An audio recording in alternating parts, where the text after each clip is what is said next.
네, 시청자 여러분 안녕하십니까? 파이널샷 진행을 맡은 최효은, 신유정입니다. 네, 오늘 우리 증시 양시장 현재 하락세로 거래가 되고 있습니다. 사실 최근 들어서 뉴욕 증시가 사상 최고치를 계속해서 경신하는 가운데서도 한국 증시의 흐름은 좋지 않습니다. 특히나 코스닥 지수 2거래 연속 하락세를 보였다 오늘까지 3거래 연속 하락세 나타내고 있는데요. 달러에 대한 원화의 환율도 불안한 상황입니다.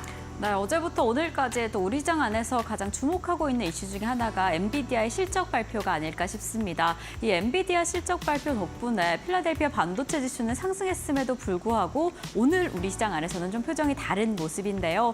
이와 관련해서 반도체 관련된 이슈가 어떻게 될지 잠시 후에 좀 자세히 체크해 보도록 하겠습니다. 네, 먼저 전반적인 시장의 전략들 함께 살펴보고 가도록 하겠습니다. 시장 상황이 좋지 않습니다. 그래서 저희가 신한투자증권, 삼성증권의 좀 여러 가지 투자 의견들을 가지고 와봤는데요. 전체적인 글로벌 증시가 지금보다 더 올라갈 것이다라는 전망은 압도적입니다. 신한증권 측에서는 최근 뉴욕 증시에 대해서 왕관을 쓴 자 그 무게를 견뎌라라고 표현을 했습니다. 최근 뉴욕 증시가 정말 좋습니다. 그런데 지금보다 더 올라갈 수 있을까에 대해서는 의구심이 있는 상황인데요. 다만 간밤에 많은 증권사에서는 S&P 500의 전망치를 상향 조정하기도 했습니다. 약세론자였던 마이클 윌슨도 역시나 마찬가지로 S&P 500이 지금보다 더 올라갈 것이다. 지금보다 약 2% 업사이드가 있을 것이다 라면서 이전에 비관론을 뒤엎고 낙관론으로 다시 돌아섰습니다. 일단 실적이 뒷받쳐주고 있기 때문입니다. EPS가 계속해서 올라가고 있고 EPS가 올라간다라는 것은 기업들이 벌어들이는 실적이 굉장히 좋다라는 의미입니다.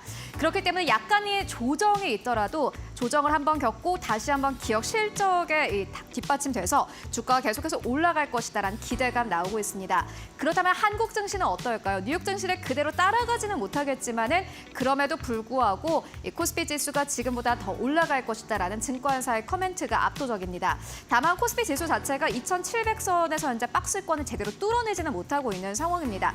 EPS가 그만큼 받쳐주고 있지 않기 때문인데요. 2024년 주당 순이익을 계산을 해봤을 때 전년 대비해서 약 7%의 상승 여력은 있지만은 2025년을 생각을 해봤을 때는 기업 실적이 지금보다 더 나아질 수는 없을 것이다라는 커멘트 나오고 있습니다.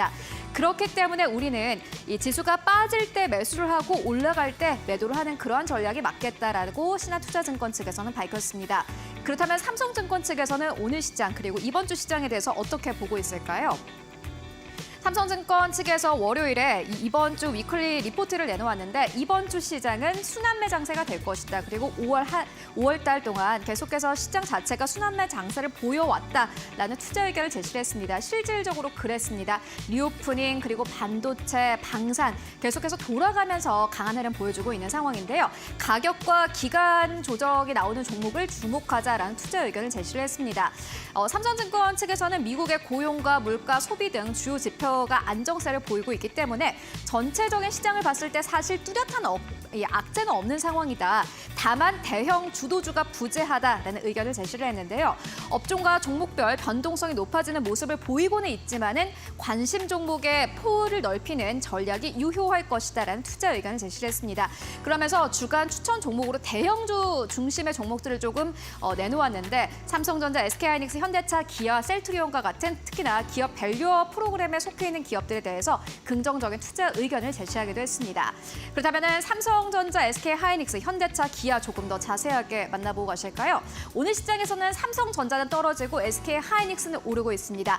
SK하이닉스 쪽으로 뚜렷한 긍정적인 호재가 있다라기보다는 사실 간밤에 엔비디아가 950달러 선을 넘겼고 이제 엔비디아가 1000달러 선을 넘길 수 있다라는 기대가 나오면서 함께 그나마 좀 연관이 있는 SK하이닉스 쪽으로 오늘 시장에서 시세가 분출이 되고 있습니다. 다만 삼성증권 측에서는 사실 지금 가격적인 부분을 본다면 SK하이닉스보다는 삼성전자를 봐야 된다라는 조금 다른 의견들을 내놓고 있고요. 어제 증시에서는 외국인과 기관의 삼성전자 짱끌이 매수가 나오기도 했습니다. 그리고 사실 삼성전자가 지금 떨어지는 이유는 엔비디아의 이 HBM을 납품하지 못할 것이라는 우려감 때문이었는데 미래에셋증권 측에서는 삼성전자를 영세 사업자를 취급하는 것을 그만해야 된다라는 투자 의견을 제시하기도 했습니다. 삼성전자 측에서는 컨퍼런스 콜에서 HBM3 8단 제품의 매출 가능성이 있다라고 제시를 하기도 했는데 이렇게 삼성전자가 공식적인 컨퍼런스 콜에서까지 이야기를 한 내용이다라면서 추측성 보도가 난무하고 있다라는 코멘트를 내놓기도 했습니다. 기술 경쟁력이 현재 과도하게 평가절하되어 있다라면서 터무니없는 계획을 공언하는 삼성전자는 영세 사업자가 아니다라는 다소 강한 투자 의견을 제시를 했습니다. 오늘 시장에서 SK하이닉스가 잘 가고 있지만은 이러한 부분들을 봤을 때 그리고 가격적인 매력을 봤을 때는 사실상 SK하이닉스보다는 삼성전자가 더 낫다라는 의견들도 나오고 있는 상황이고요. 현대차와 기아 같은 경우에는 삼성증권 측에서는 현대차, 기아에 대해서 용호상박이다라는 사자성어로 표현을 하기도 했습니다. 현대차와 기아 영업이익을 생각을 해보면 더 그러한데요. 사실 자동차 부분만 봤을 때는 현대차보다 기아 영업이익이 더 좋다고 합니다. 현대차가 가지고 있는 금융 부분, 그러니까 현대카드와 연결을 해서 자동차 쪽에 빠져나가는 파이낸스 영업이익을 제외하고는 사실 현대차보다는 기아가 더 좋다라면서 기아가 현대차를 추월할 가능성도 높다라는 투자 의견을 제시하기도 했습니다. 특히나 5월 한 달 들어서 기관과 외국인 투자자들이 다시 한번 현대차와 기아를 사들이고 있는 상황인데요. 가격적인 부분을 봤을 때 삼성전자, SK하이닉스 그리고 현대차와 기아의 부분 함께 비교해 보시는 것도 이렇게 어려운 시장을 헤쳐나갈 수 있는 한 가지 포인트가 될 것 같습니다. 이어서 신유정 앵커와 함께 반도체 이슈도 만나보시죠. 네, 반도체가 우리 시장 안에서 든든하게 주도주의 역할을 해줄 수 있을지 어떠한 영향과 이슈가 있는지 좀 체크해 보시는 게 중요할 것 같습니다. 우선 반도체 수출이 공개가 됐습니다. 이번 5월 1일부터 20일까지 수출 동향이 공개가 되었는데 전년 대비 상승하는 흐름 보이고 있습니다. 그리고 특히나 그 안에서 반도체가 가장 강력한 힘을 보인 상황인데요. 이러한 여러 가지 이슈들 가운데 확인을 해보시면 지난 11월부터 두 자릿수가 넘는 증가율을 보였습니다. 그러면서 이번 달 5월 1일부터 20일까지 45.5%가량 증가하는 호조를 보이고 있었죠. 이러한 수치로 IT 전반적인 회복 기조가 강력하게 보이고 있다. 이제 하반기부터 2분기부터 더 강력하게 상승할 것이다라는 희망으로 좀 기대감으로 작용을 한 상황입니다. 지금 이러한 수출치 증가 덕분인지 제조업 세부 업종 6월 전망 안에서도 좀 좋은 기록이 보였습니다. 이 삼성전자, 이 반도체를 포함한 전자 및 통신 장비 부분에서 105.9를 기록하면서 그러니까 21개월 만에 100을 뛰어넘는 수치. 이렇게 전반적으로 기업 심리가 개선되었다. 이 의미는 또 2분기부터 호조로 이어질 것이다라는 기대감까지 더해진 두 가지 수치가 나온 거죠. 그래서 이렇게 전망이 괜찮다, 호조 이어질 것이다라는 기대감이 보이는 가운데 그렇다면 반도체의 힘은 어떤 부분이 어떤 섹터에서 주도해 줄 수 있을까 살펴본다면 AI 관련된 투자가 계속될 것이다. 그리고 특히나 이 메모리 업종의 실적 모멘텀이 강력하게 보여지면서 그리고 IT의 이제 재고 조정이 마무리 국면에 다다랐다라는 이야기가 나오면서 이 반도체 밸류체인 전반적인 수요 회복 전망이 강력하게 보여지고 있는 상황입니다. 이제 재고 조정도 마무리가 되었고 메모리 업종의 실적도 좀 좋게 나타나면서 전반적인 흐름 다 좋아질 것이다라고 보여지고 있는 상황이죠. 이렇게 AI 반도체, AI 관련된 반도체가 힘을 이끌어갈 것이다라고 지금 보여지고 있는 가운데 어떠한 상황인지 좀 계속 확인을 해보겠습니다. 특히나 이 AI 관련된 곳이 좀 발달이 된다라고 한다면 HBM 측면에서도 특히나 고부가 고용량 메모리를 탑재하는 그 부분이 더 많이 수요를 증가시킬 텐데요. 특히나 여러 가지 디바이스에서 HBM3 이상 노드를 채택하는 비중을 확대시킬 것이다라는 계획이 나오고 있습니다. 그래서 D램도 그렇고 낸드도 그렇고 수출액이 계속해서 증가하면서 그 시장 자체도 확대가 되고 있고 우리 시장 안에서도 반도체 관련된 D램, 낸드 관련된 부분이 더 확대될 것이다라는 기대감이 보이고 있는 상황인 거죠. 특히나 고부가 D램, HBM 관련해서 경쟁 우위를 어떤 기업이 차지하게 될 것인가 이 부분이 좀 핵심일 것 같은데 절대적으로는 글로벌 시장 안에서도 우리 시장 안에서도 HBM 매출 점유율이 점차 증가할 것이다라고 보고 있습니다. AI 반도체 시장이 확대됨에 따라서 AI 애플리케이션이 탑재하는 양이 증가됨에 따라서 특히나 메모리 분야가 더 확대되지 않을까라고 기대가 되는 상황입니다. 지금 이렇게 반도체 시장 안에서 단연 빼놓을 수 없는 이슈, 지금 일정은 엔비디아의 실적 발표일 텐데요. 지금 엔비디아 실적 계속해서 상승을 하고 있지만 지금 1분기에 240%가량 증가할 것이다라는 시장의 예상치 나오고 있습니다. 이러한 상승세 때문에 지금 더 기대가 기대가 되고 있는 상황인데 이 AI 시장 안에서는 시장을 선점하는 것이 먼저 중요한 만큼 이 M7의 방향이 이 엔비디아의 실적 발표에 쏠려 있다라고 합니다. 이렇게 이번 22일에 공개가 될 엔비디아의 실적을 통해서 M7의 방향성 그리고 우리나라 기업들의 방향성도 함께 잡아보시는 게 중요할 것 같습니다. 오늘 시장 안에서 우리나라 탑2 반도체 기업들 표정은 조금 달리하고 있는 상황입니다. 삼성전자와 SK하이닉스, 삼성전자는 하락하고 있지만 SK하이닉스는 1%대 강세를 보이고 있는데 삼성전자는 오늘 반도체 DS 사업 부분의 수장을 전격 교체하면서 이 메모리 부분이라던가 파운드리에 조금 더 집중하겠다, 조금 더 사활을 걸겠다라는 의지를 공개를 했고요. SK하이닉스는 최근에 흐름이 좋은데 여러 증권사에서 이 목표 주가를 더 높게 잡고 있습니다. 다올투자증권에서는 26만 원까지 목표 주가를 올려 잡으면서 이 엔비디아 행보와 함께 이 디램 가격 폭이 SK하이닉스에 더 수혜로 작용하지 않을까라는 기대감 더해주고 있는 상황입니다. 이 실적이 어떻게 공개가 될지 그 부분도 체크해 보셔야 할 것 같고 오늘 우리 시장 안에서 삼성전자와 SK하이닉스를 비롯한 반도체 흐름도 계속 체크해 보시는 게 중요할 것 같습니다. 네, 그런데 사실 엔비디아가 아직 실적을 발표하기 전입니다. 실적 발표까지 이러한 추이들을 잘 체크해 보시는 게 중요할 것 같다는 생각 듭니다. 네, 그럼 오늘 파이널샷 출발하겠습니다.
네, 오늘 시장 전략 함께 세워보고 가도록 하겠습니다. 오늘은 바로자산운용의 윤정식 상무 연결해 보도록 하겠습니다. 안녕하십니까?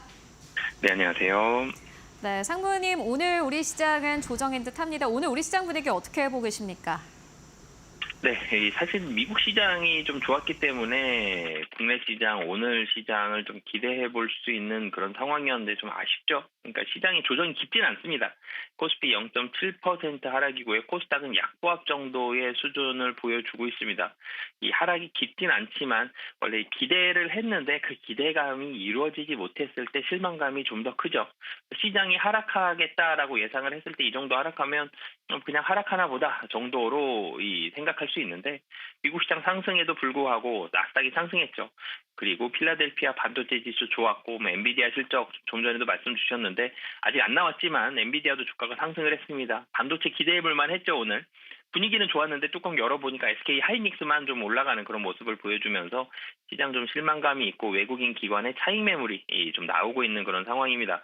환율도 좀 올라가고 있고 시장은 조금 쉬어가는 모습. 미국에서의 반도체에 대한 상승이 국내로까지는 이어지지 못했고 미국에서 반도체에 대한 상승은 있었지만 눈치 보는 부분들도 분명히 있었죠. 나스닥이 상승을 하긴 했는데 사상 최고치로 올라가긴 했는데 상승 폭이 높진 않았어요. 그리고 다우가 4만 포인트 돌파했지만 하루 만에 다시 떨어졌죠. 그래서 미국 시장 상승을 많이 하진 못했다는 점은 FOMC와 엔비디아의 실적, 의사록 공개와 엔비디아의 실적을 앞두고 좀 경계 심리는 분명히 있었던 모습인데 국내에서는 반도체에 대한 분위기는 전일 어느 정도는 좀 손반영이 되어 있고 눈치 보는 게 이제 오늘 좀 나오는 그런 상황이다라고 보시면 되겠습니다.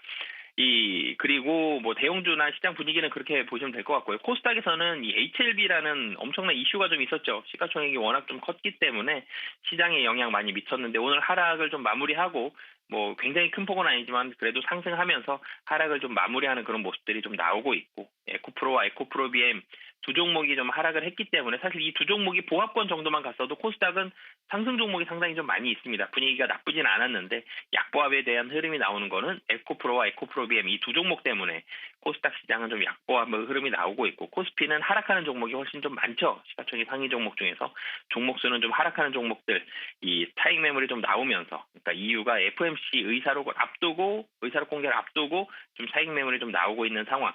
그렇지만 전체적으로 시장 분위기가 굉장히 나빠진 건 아니에요.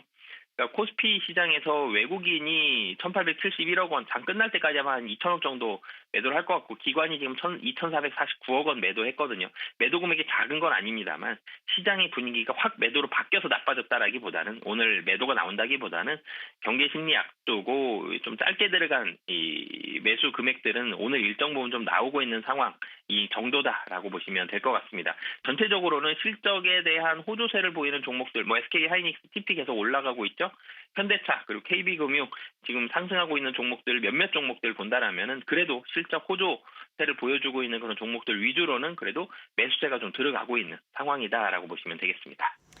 상무님께서 계속해서 사실 코스피가 박스권 안에 있기 때문에 지금보다 잘 뚫고 갈 수 있을지에 대해서 의문이다라는 의견 전해주신 바 있는데 실질적으로 그러한 장세 연출되고 있습니다. 그렇다면 실적적인 부분 봤을 때 오늘 시장에서 보시는 기업 있으실까요?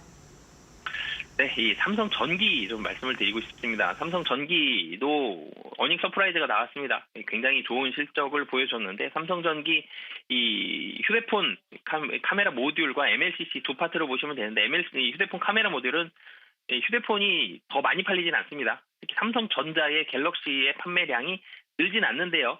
사실 좀 많이 줄었었죠. 근데 이번에 갤럭시 S24는 전 모델하고 비슷한 정도 수준은 팔렸습니다. 근데 여기에서 왜 그럼 좋아졌느냐? 카메라가 비싸졌죠. 훨씬 카메라가 좋아졌습니다. 그래서 카메라 모듈에 대한 가격이 올라갔죠. 화소도 올라갔고요. 카메라도 비싸졌는데 카메라 개수도 3개, 4개까지 막 들어가는 그런 이 휴대폰이 등장을 했기 때문에 카메라 모듈에 있어서의 고부가 가치 이 제품이 되었다. 부가가치가 훨씬 올라갔다라고 보시면 되겠고요.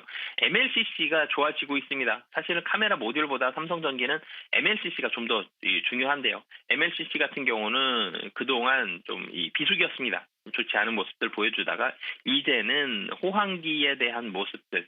이 일본의 MLCC 월 수출액이 1년간의 역성장을 딛고 작년 11월부터 상승세를 보여주고 있거든요. 이 MLCC의 호황의 초입이다. 계속적으로 좀 늘어날 가능성이 좀 높다라고 보시면 되겠습니다. 가전 제품이 고사양화되고 있습니다. AI가 되면서 MLCC도 당연히 많이 들어가거든요.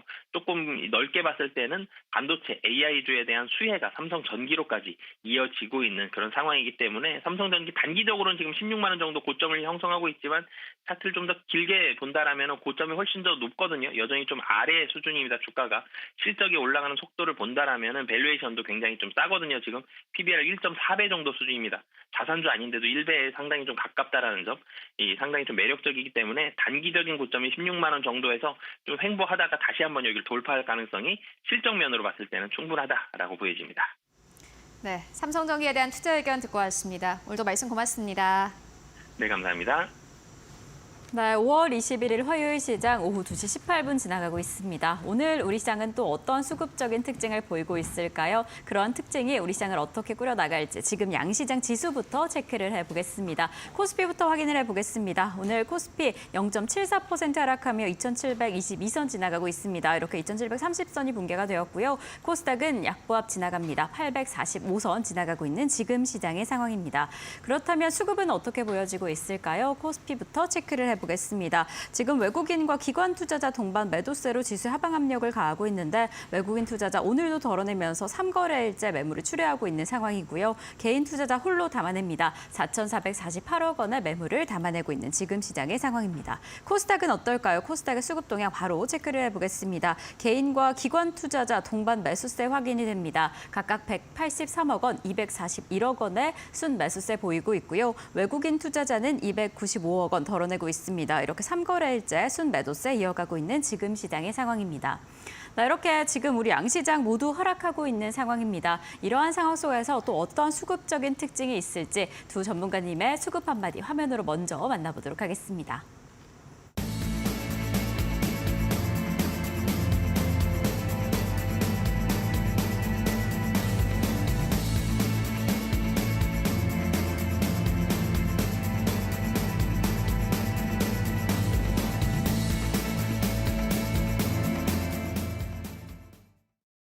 네, 오늘 시장은 어떠한 수급적인 특징으로 흘러갈까요? 두 분의 전문가님 모시고 이야기 나눠보겠습니다.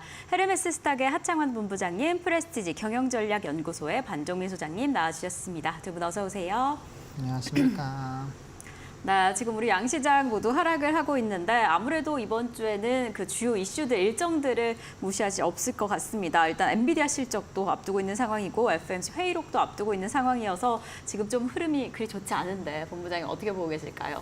네, 일단 오늘 네. 시장이 사실은 좀 기대감이 터져나올 수 있는 시장이었죠. 필라델피아 반도체 지수가 2% 이상 움직임이 나타났고 다우 같은 경우는 4만 달러 돌파 이후에 다시 한번 재하락을 하긴 했지만 여전히 뭐 주요국들의 이런 지수의 흐름들은 상당히 좀 고가권에서 유지가 되고 있습니다.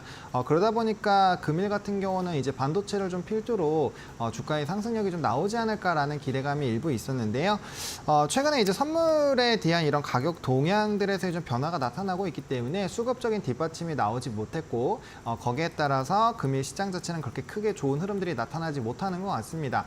최근 선물과 현물과의 차이인 베이시스가 1.8에서 2.0 사이에서의 움직임이 굉장히 강하게 나타났는데 금일 같은 경우는 0.8에서 1, 뭐 조금 많이 장중에 확대가 되더라도 1.2 수준이거든요. 그러니까 현물과 선물과의 차이가 좀 많이 줄어들다 보니까 거기에 따른 이제 전거래일의 차익 거래가 상당히 많이 좀 발생을 했고요. 거기에 따른 좀 관망 흐름들이 나타나고 있는 것이 아닌가라고 보고 있습니다. 장 초반에 이제 외국인의 선물이 매도 흐름으로 갔다가 장중에 이제 매수권으로 좀 넘어오면서 1,000억 이상대로 매수가 들어오면서 장중 변동폭은 한 2,000억에서 3,000억 정도가 나왔는데요. 지금 다시 마이너스 900억대로 내려가고 있는 상황입니다. 그러다 보니까 시장에서의 거래소에서의 이런 등락폭은 조금 더 하락이 나오고 있다고 보시면 좋을 것 같고 장중에 코스피가 거의 0.3 수준까지 올라갔었거든요. 그때 이제 선물이 1,100억 정도 매수가 들어오면서 외국인 현물과 기관의 현물들이 조금만 들어오는 움직임이 있었거든요. 근데 선물이 다시 나가다 보니까 거기서 하방 압력이 좀 일부 커지고 있다고 보시면 좋을 것 같습니다. 그리고 주요 수급적인 부분에서도 이제 뭐 하이닉스나 이런 부분에서는 좀 사고 있는 부분이고 장중에 이제 원래는 삼성전자 매도를 했다가 지금 시점으로 본다면 또 삼성전자가 일부 들어오고 있는 상황이거든요. 그래서 반도체 주요 종목군들은 들어오고 있는데도 불구하고 기본적으로 좀 외국인과 기관의 수급 이탈이 나왔다라는 것은 최근에 주도주 역할을 하고 좀 주가의 우상향이 강하게 나왔었던 그런 산업군에서 단기적인 차익 매물이 나오고 있다라고 보시는 게 맞고요. 또 20일, 23일 엔비디아 실적과 이 미국 국채 금리가 지금 3거래일 연달아 좀 빠르게 올라가고 있는 상황이거든요. 그런 부분에 따라서 오늘 환율도 0.6% 급등을 해주고 있는 상황이기 때문에 이런 매크로적인 변수에서 일부 영향을 받을 수가 있을 것 같고요. 이러한 상황일 때는 항상 미국장과의 채널링이 좀 덜 되는 부분들이 있었기 때문에 미국장이 좋다고 해서 우리나라 장이 무조건 좋다라는 관점으로 시장을 바라보시면 조금은 어려울 수 있습니다. 그래서 일단 하이닉스와 삼성전자의 이런 흐름들이 상당히 좀 중요하기 때문에 거기에 따른 외국인이 현물과 선물의 매수세가 좀 강하게 들어온지를 보시는 게 포인트다라고 보시면 좋을 것 같고 프로그램 비차익 순매도는 오늘 한 1,700억 정도 나오고 있는데 최근에 이제 한 2조 이상 들어왔다가 1조 정도가 나갔거든요. 그래서 현재 상황에서 본다면 비차익으로 빠르게 나올 수 있는 물량은 한 8,000억 원 정도라고 보시면 될 것 같고요. 그런 관점에서 본다면 지수는 2,680선을 깨기가 어렵기 때문에 그 부분 깨지지 않는다라고 한다면 현재 시점에서 뭐 포지션을 정리하신다거나 무리하게 이제 포트에 조정을 하실 필요는 없다 정도로 정리드리겠습니다. 네, 정말 간밤에 엔비디아나 필라델피아 반도체 지수에 비해서 오늘 우리 시장 반도체 흐름은 그리 시원하지는 못합니다. 그래서 이럴 때는 우리 시장 안에서 SK하이닉스와 삼성전자가 어떻게 흘러가는지 특히나 수급적인 측면으로 어떻게 뒷받침이 되는지 그 부분 체크해 보시는 게 중요할 것 같습니다. 자, 그럼 소장님께서는 어떻게 보고 계실까요? 코스닥이 오늘도 하락을 하고 있는데 추가 조정이 들어올 것이다라고 보고 계시나요? 예, 좀 더 추가 조정이 있을 것 같습니다. 그래서 네. 뭐 HLB에 대해서는 지금 뭐 그래도 상승 반전을 한 것에 대한 내용은 좀 긍정적이긴 한데 아직까지는 그 코스닥의 흐름들이 그렇게 좀 좋지는 못합니다. 그러면서 그 외국인의 그 순매도 포지션이 계속 좀 강하게 나오고 있다 보니까 여기에 따른 하방 압력에 대한 내용들이 좀 더 있을 것으로 판단이 되고 있고 개인적으로 좀 시간 타이밍을 좀 기다리시는 게 좋을 것 같습니다. 그래서 엔비디아에 대한 실적이 좀 발표가 됐을 때 분명히 가이던스보다 위면 또 차익 실현이 그 밤사이 미국 쪽에서 좀 나올 거고요. 그거보다 또 하회하면 또 어쨌든 차익 실현이 한번 나올 겁니다. 그렇게 되면 코스닥의 경우에는 일부 물량이 좀 출혈될 가능성을 좀 예측을 하셔야 되기 때문에 그때까지 좀 기다리셨다가 그때 접근을 해도 늦지는 않을 것 같다라는 말씀 드립니다.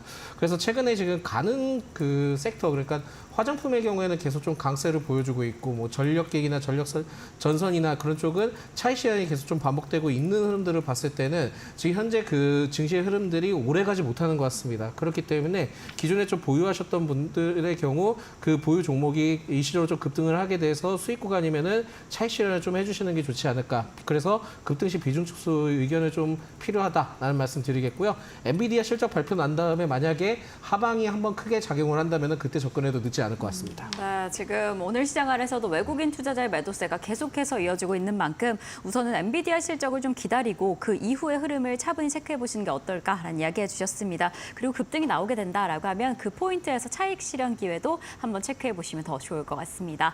자, 그럼 저희는 최훈 앵커와 함께 지금 기관과 외국인의 수급적 특징을 가진 종목들이 어떻게 되는지 바로 체크해 보도록 하겠습니다. 네, 오늘 시장에서 외국인 투자자들이 사고 파는 기업들 먼저 살펴보고 가도록 하겠습니다. 오늘 삼성전자, SK하이닉스 외국인들이 사들입니다. 그리고 삼성전기가 세 번째로 이름 올리고 있고요. 네 번째로는 현대차, 다섯 번째로는 삼성생명 올리고 있습니다. 그리고 매도하는 기업들 살펴봤더니 에코프로 머티 1위인 기업으로 현재 파악되고 있고요. 2위는 LG화학 현재 올라와 있습니다. 3위는 포스코홀딩스, 네 번째로는 대한전선, 다섯 번째로는 한미반도체 올라와 있는데 일단 삼성전자, SK하이닉스를 사들인다라는 것을 잘 보셔야 될 것 같고요. 이어서 코스닥 쪽의 수급도 함께 살펴보도록 하겠습니다. 네, 오늘 코스닥 안에서 외국인 투자자들은 엔캠을 가장 많이 매수하고 있습니다. 오늘 엔캠의 주가가 5% 이상의 상승 탄력 현재 받고 있는 상황입니다. 그리고 비트코인 가격의 상승과 함께 오늘 우리기술 투자에 대한 매수도 아주 집중되고 있는 상황이고요. 세 번째로는 하나마이크론 올라와 있습니다. 엔비디아의 실적 발표를 앞두고 SK하이닉스 양쪽으로 조금 더 매수 들어오고 있고요. 네 번째로는 신성 델타테크, 그리고 다섯 번째로는 엠노 올라와 있습니다. 그리고 매도하는 기업들 살펴봤더니 첫 번째로는 HBSP, 어제도 매도 포지션으로 우위를 점했는데 오늘 시장에서도 매도 포지션으로 우위 점하고 있고요. 두 번째로는 에코프로 BM입니다. 에코프로 계열들이 오늘 시장에서 좀 크게 빠지고 있는 상황이고, 세 번째로는 HLB 생명과학, 그리고 네 번째로는 리노공업 올라와 있습니다. 그리고 다섯 번째로는 제이시스 메디컬 현재 이름 올리고 있습니다. 그렇다면 기관 투자자들은 오늘 시장에서 코스피 안에서 어떠한 기업들 매수하고 매도하고 있을까요? 먼저 첫 번째로는 HD 현대중공업입니다. 일단 이 HD 현대중공업 같은 경우는 개별적인 이슈가 있고요. 두 번째로는 코스맥스 올라와 있습니다. 세 번째로는 포스코 퓨처엠, 그리고 네 번째로는 LX 인터내셔널 올라와 있고요. 다섯 번째로는 더존 비즈온 올라와 있습니다. 매도하는 기업들 살펴봤더니 오늘 시장에서 삼성전자 현재 매도하고 있는 상황이고, LG엔솔 그리고 SK하이닉스 매도하고 있습니다. 외국인과 기관 투자자들은 오늘 시장에서 삼성전자, SK하이닉스 쪽에서 조금 다른 포지션 취하고 있고, 네 번째로는 삼성 SDI 올라와 있습니다. 그리고 다섯 번째로는 LG화학 올라와 있는데 외국인과 기관의 매도가 함께 나오는 기업, 공통적으로는 LG화학 현재 꼽아볼 수 있을 것 같습니다. 그렇다면 코스닥 안에서의 기관 수급은 어떨지 함께 만나보시죠. 네, 엠노 가장 첫 번째 올라와 있고요. 두 번째로는 심텍 올라와 있습니다. 그리고 세 번째로 HLB 올라와 있고요. 네 번째로는 CNC 인터내셔널, 다섯 번째로는 LTC 올라와 있습니다. 매도하는 기업들 살펴봤더니 HB 테크놀로지가 가장 첫 번째 이름 현재 올리고 있고, ICTK 계속해서 기관 투자자들은 매도 물량 덜어내고 있는 상황입니다. 세 번째로는 이오플로우, 그리고 네 번째로는 PSK 홀딩스, 그리고 다섯 번째로는 에코프로 BM 올라와 있습니다. 지금까지 수급 상황 함께 살펴보고 왔습니다. 자, 이렇게 외국인과 기관이 많이 담아내는 종목, 덜어내는 종목들 체크를 해봤습니다. 그렇다면 두 분의 전문가님들께서 주목하고 계시는 수급적 특징주는 어떻게 될까요? 화면으로 바로 확인을 해보겠습니다. 하정환 본부장님께서는 우리기술투자 그리고 코스메카 코리아를 오늘 특징주로 잡아주셨고, 반종민 소장님께서는 LX 인터내셔널 그리고 SDN을 특징주로 잡아주셨습니다. 이러한 종목들 어떤 수급적 특징을 가지고 있는지 바로 출발을 해보겠습니다. 우리기술투자부터 살펴볼까요? 오늘 우리기술투자 상당히 좀 상승하는 힘도 단단한데 오늘도 외국인과 기관 투자자 담아내고 있습니다. 지금 어떻게 보고 계실까요, 본부장님? 네, 일단 말씀해 주신 것처럼 금일 이제 거래량 동반한 좀 급등이 나타나고 있는 상황이고요. 갭 상승에서의 상승 기조를 좀 유지를 하고 있거든요. 사실상 이 종목 같은 경우는 뭐 이제 수급 쪽에서 엄청난 유의미한 흐름을 찾기는 좀 쉽지는 않습니다. 근데 그럼에도 불구하고 최근 한 달 사이에 기간에 좀 매수가 일부 들어온 부분들은 있고요. 외국에는 매수가 들어오지 않는 것은 아닌데 보통 들어오면 그 다음 거래일에 보통 빠져나가는 경우들이 많이 있습니다. 그래서 오늘 같은 경우 외국인이 팔면서 좀 급등이 나온다라고 보시면 될 것 같고요. 뭐 다들 아시겠지만 비트코인 가격이 지금 최근에 8,200만 원까지 빠졌다가 금일 이제 9,700만 원을 다시 돌파하는 흐름들이 있었습니다. 이더리움 현물 ETF 승인 관련된 기대감이 워낙 높아지다 보니까 25%에서 75%로 전망치를 높였죠. 그러다 보니까 관련된 수급이 쏟아지고 있다라는 내용이 주를 이루고 있는데요. 사실상 비트코인 ETF에서의 현물 수익 유입도 굉장히 커지고 있는 상황입니다. 그 기간 자체도 굉장히 많아지고 있기 때문에 사실상 비트코인 이더리움 ETF가 아니더라도 수급적인 부분은 상당히 좋아지고 있다라고 보시면 좋을 것 같고요. 그러다 보니까 최근에 이제 뭐 비트코인을 많이 가지고 있는 마이크로 스트레이티지 미국에 있는 종목이죠. 최근에 주가 상승력 굉장히 좀 크게 나타나고 있고요. 뭐 코인베이스도 마찬가지로 주가의 급등력 나오고 있는 상황입니다. 심지어 이제 채굴 기업이죠. 마라홀딩스 같은 경우도 이 거래일 동안 30% 이상 급등이 나왔기 때문에 그런 거에 비해서 사실 우리나라 이런 비트코인 관련된 종목군들이 좀 덜 올랐다라고 보시면 좋을 것 같고요. 코인주들을 바라보실 때 사실 비트코인 직조가 가장 좀 좋은 상황이고 그다음에 미국 주식 그리고 우리나라 주식으로 보시면 좋을 것 같고 항상 우리나라가 늦게는 움직이지만 그 속도는 좀 빠르게 채워나가는 부분들이 있어서 충분히 좀 연속성을 가지지 않을까라고 보고 있습니다. 다만 변수는 아시겠지만 ETF에 대한 기대감으로 지금 일부 시장에서의 주목도가 높아진 부분이라는 것은 배제할 수 없기 때문에 관련된 부분에서의 변수가 나왔을 때는 일부 가격적인 변동성이 강해진다라는 부분은 참고를 해보시면 좋을 것 같고요. 다만 이번 반감기가 이제 막 시작한 지 얼마 안 됐고 통상적으로 1기, 2기, 3기 때도 반감기 때 주가가 많이 올랐고요. 그다음에 이제 다음번 반감기가 오면은 금보다 희소해집니다. 그래서 사실 비트코인 같은 경우는 주체가 명확하지 않아서 제지를 하기가 굉장히 어렵기 때문에 이런 기간의 현물 수급들이 들어왔다는 점에서는 이미 좀 쉽지 않은 상황으로 제재를 하기 쉽지 않은 상황으로 넘어갔다라고 보시면 좋을 것 같고요. 제재를 하더라도 확실한 주체가 없기 때문에 아마 똑같은 ETF가 승인되더라도 이더리움과 대비했을 때는 확실히 차별화 포인트가 있겠다라고 보시면 될 것 같습니다. 네, 지금 비트코인 관련주 특히나 이더리움 ETF에 대한 기대감으로 상승하고 있는 우리 기술 투자입니다. 또 이 이슈에 따라서 움직인 만큼 이 이슈가 어떠한 변화를 가져가게 되는지는 계속 체크해 보셔야 할 것 같은데 뭐 무엇보다 우리 기술 투자는 지금 기관의 수급이 수반되고 있는 상황인 만큼 그래도 단단한 흐름을 가져가지 않을까라고 보여지는 상황입니다. 어떠한 흐름으로 계속해서 이 상승세 이어갈 수 있을지 수급적 특징까지 계속 체크해 보시는 게 중요할 것 같습니다. 자, 그럼 소장님께서 잡아준 첫 번째 종목 LX 인터내셔널로 넘어가 보겠습니다. 이 종목 오늘 외국인도 기관도 담아내는 것 같은데 어떻게 보고 계실까요? 일단 지금 이 기업의 경우에는 계속 좀 이달 기관과 외국인의 순매수세가 계속 좀 지속돼서 유입이 되고 있는데요. 특히 이제 외국인의 경우에는 3거래일 그리고 기관의 경우에는 1거래일 제외하고 계속 들어오고 있습니다. 그래서 굉장히 좀 관심도가 지금 높은 상황이다라는 말씀을 드릴 수 있을 것 같고요. 특히 이제 이 동사의 경우에는 자원 등의 이제 사업 등을 좀 영위를 하고 있는데 최근에 이제 칠레가 자국에 투자하는 업체에 리튬에 대해서 싼 가격에 공급할 거라는 공급할 예정이라고 해서 그 이슈 때문에 좀 많이 부각이 되고 있는데 이것 때문에 이 기업이 직접적으로 연관성을 부여하기에는 좀 어렵습니다. 그래서 최근에 이제 왜 올라가는지 명확하게 좀 이유가 안 나와 있다 보니까 좀 궁금하신 점이 있으실 텐데요. 지난 15일입니다. 제5차 한국 칠레 자원협력위에서 협력위가 개최가 됐는데 여기에 동사가 포스코홀딩스랑 동사가 포함이 되어 있었습니다. 그러니까 지난 15일 때 포함이 되어 있다가 칠레에 따른 이슈가 나오면서 지금 올라간 상황이기 때문에 여기에 따른 이슈가 아직까지 더 불분명해서 추가 상승할 수 있는 여력은 아직까지 좀 남아있다는 말씀 드리겠고요. 여기에 따른 이미지가 계속 내용이 나와야 되는데 그 내용이 나오기 전까지는 추가 상승할 수 있는 여력은 좀 더 남아있다 보시면 될 것 같습니다.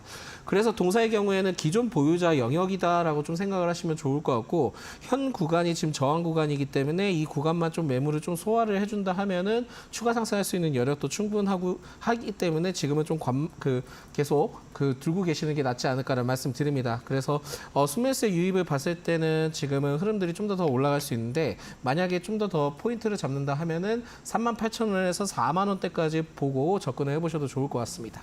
지금 LX 인터내셔널 같은 경우에는 지금은 보유하고 계신 보유자의 영역이다라고 해서 지금은 지켜보시는 게 중요할 것 같은데 상승세 38,000원 뚫고 올라가게 된다 하면 그 흐름도 계속 지켜보시는 게 중요할 것 같습니다. 자, 그럼 본부장님께서 잡아주신 두 번째 종목은 바로 코스메카 코리아입니다. 역시나 또 1분기 실적으로 든든하게 뒷받침해줬던 화장품 관련주인데 외국인 투자자가 좀 꾸준히 담고 있다라고 보여집니다. 어떻게 네. 보고 계실까요? 말씀 주신 것처럼 네. 외국인의 투자자들이 좀 꾸준히 담아주고 있는 상황이고요. 최근에 좀 고가를 만들어내는 종목군들이 대부분 외국인의 강력한 수급을 기반으로 하는 경우가 높기 때문에 이 수급의 연속성이 나오는 것은 상당히 좀 긍정적이다라고 보시면 될 것 같습니다. 그리고 앞에서 잘 말씀해 주신 것처럼 1분기 쪽도 좋았지만 이제 2분기에 대한 실적 전망들도 상당히 좀 좋게 나타나고 있는 상황이거든요. 코스메카 코리아랑 이제 인그로드랩 쪽이랑 같이 연결이 되어 있는데 사실 이게 이제 총괄한다라고 보시면 될 것 같고 인그로드랩이 미국 쪽을 하신다라고 보면 될 것 같습니다. 특히나 선 제품에 대한 부분들이 굉장히 좀 좋아지고 있다는 점 그리고 기타 법인에 대한 부분에서도 성장성이 좀 유지가 될 것으로 기대가 되고 있기 때문에 충분히 기대를 해보실 필요가 있을 것 같고 금이 화장품 쪽이 굉장히 강했는데 사실 미국장에서는 에스티로더라든지 엘프뷰티 같은 종목군들의 주가가 좀 최근에 좋지 않은 상황이거든요. 다시 눌림이 나오고 있는데 그와 반대로 우리나라 종목군들이 좀 선점하고 있다는 점은 좀 의미가 있다라고 보시면 좋을 것 같고요. 산업적인 성장성과 지역의 확대에 이런 흐름들은 상당히 나타날 수 있지만 일부 최근에 너무 과하게 급등한 종목군들 같은 경우는 단기적으로 차익 매물과 기간 조정이 나올 수가 있으니까 그런 것들만 잘 대비를 해보시면 좋지 않을까라는 생각입니다. 네, 역시 이렇게 외국인이 좀 든든하게 뒷받침해주고 있는 실적주는 2분기도 기대해볼 만하다라는 생각이 듭니다. 그래서 이 종목 다른 화장품 섹터 안에서 이미 많이 상승한 종목들은 좀 위험할 수 있으니까 이런 종목들 흐름 어떻게 흘러가는지 체크해보시는 게 중요할 것 같습니다. 자, 그럼 소장님께서 잡아준 두 번째 종목은 태양광 패널 관련주인 SDN 잡아주셨는데 수급 좀 어떻게 보고 계실까요? 수급적인 형태는 계속 매도와 매수가 계속 좀 일어나고 있기는 한데요. 네네. 금이 지금 외국인의 순매수가 들어와주는 흐름들을 봤을 때는 상승 여력은 좀 더 남아있다라고 보시면 될 것 같습니다. 특히 이제 동사의 경우에는 태양광과 그 엔진 조선 사업을 좀 영위를 하고 있는데 엔진 조선 사업 쪽에 대해서 좀 포커스를 맞출 게 아니라 태양광 쪽에 좀 포커스를 많이 맞춰진 종목이다라고 보시면 될 것 같고요. 실적적인 부분들은 1분기 때 좀 다소 아쉬웠던 것으로 판단이 되고 있기 때문에 실적보다는 지금은 모멘텀이 더 중요하다라는 말씀 드리겠습니다. 최근에 AI 전력 수요 증가에 따른 태양광 이슈가 계속 좀 부각이 되고 있는데 실제 수혜를 받을지는 아직까지 모르겠습니다만은 지금은 이슈가 워낙 크기 때문에 계속적으로 상승할 가능성이 높지 않나 보고 있고 최근에 이제 미국과 중국의 무역 갈등을 통해서 태양광 수혜 이슈가 계속 수혜에 대한 내용들이 계속 나와주고 있는데요. 특히 이제 관세에 대해서도 50% 상향에 대한 얘기가 나오고 있고 동남아 우회 수출까지 막는 관세 장벽을 좀 한 부분들을 봤을 때는 결국은 이슈가 계속 좀 지속될 수 있다라고 보시면 될 것 같습니다. 그래서 지금은 미국 대선 전까지는 이러한 흐름들이 계속 좀 나올 가능성이 높기 때문에 계속 좀 접근이 가능하지 않을까라는 말씀 드리겠고요. 3월 말 들어서 이제 동사의 경우에 주가 변동성이 굉장히 크고 오늘도 매우 큽니다. 그렇지만은 현재 추세가 그렇게 무너지지 않았기 때문에 추가 상승할 수 있는 여력은 좀 더 남아있다 보시면 될 것 같고요. 지금은 현 시점 계속 상승할 가능성이 높기 때문에 기존 보유자분들은 계속 좀 가져가 보시는 게 좋을 것 같고 신규 접근으로 봤을 때는 지금도 비중 적게는 신규 매수가 가능하다라는 말씀을 드리겠습니다. 네, 지금 재생에너지, 태양광과 같은 재생에너지가 1분기 실적은 그리 좋지 않았지만 그래도 2분기에는 흐름을 좀 바꿔주지 않을까라는 기대감을 좀 가지게 됩니다. 이러한 상황 어떻게 보여지게 될지 또 신규 진입도 가능할 수 있다라고 이야기를 해주셔서요. 내일 시장 안에서 수급적인 측면까지 어떻게 뒷받침될 수 있을지 체크해 보시는 게 중요할 것 같습니다. 자, 그럼 두 분과는 오늘 여기에서 인사드리겠습니다. 오늘도 감사드립니다.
네, 팩트체크 시간으로 이어가 보도록 하겠습니다. 오늘은 이데일리 증권시장부의 최훈길 정책팀장 모셨습니다.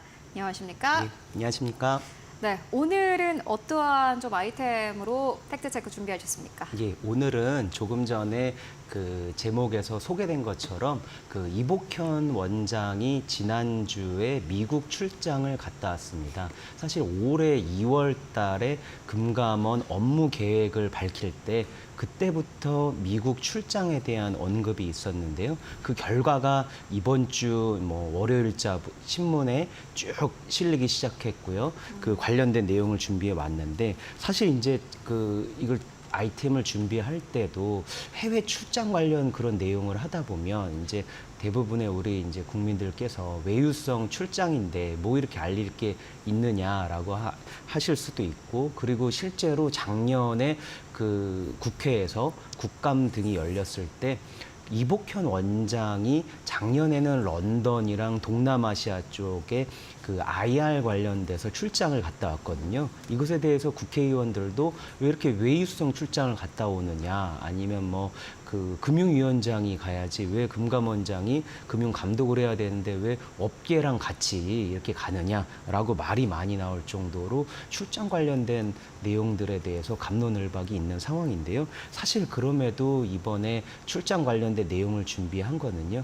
그 출장 관련돼서 뭐 중요한, 그래도 향후의 정책 그 향배를 볼 때 좀 이 부분을 볼 만한 그런 내용들의 포인트가 좀 나왔기 때문에 그런 내용을 준비해 왔는데요. 중점적인 내용은 이복현 원장이 그 공매도 관련된 언급한 내용이 이제 가장 중점적인 내용이어가지고요. 요거 관련돼서 좀 투자하시는 분들이 공매도 재개 여부나 향후 제도 개선 그 방향이 그 투자하시는 분들한테도 중요한 포인트니까요. 관련돼서 준비를 해왔습니다. 지난 주말 사이에 공매도가 재개될 수 있다라는 뉴스가 나오면서 아마 많은 분들이 정말 화들짝 놀라셨을 것 같습니다. 그러면은 먼저 공매도 이야기부터 좀 해보고 갈까요? 예, 그렇습니다.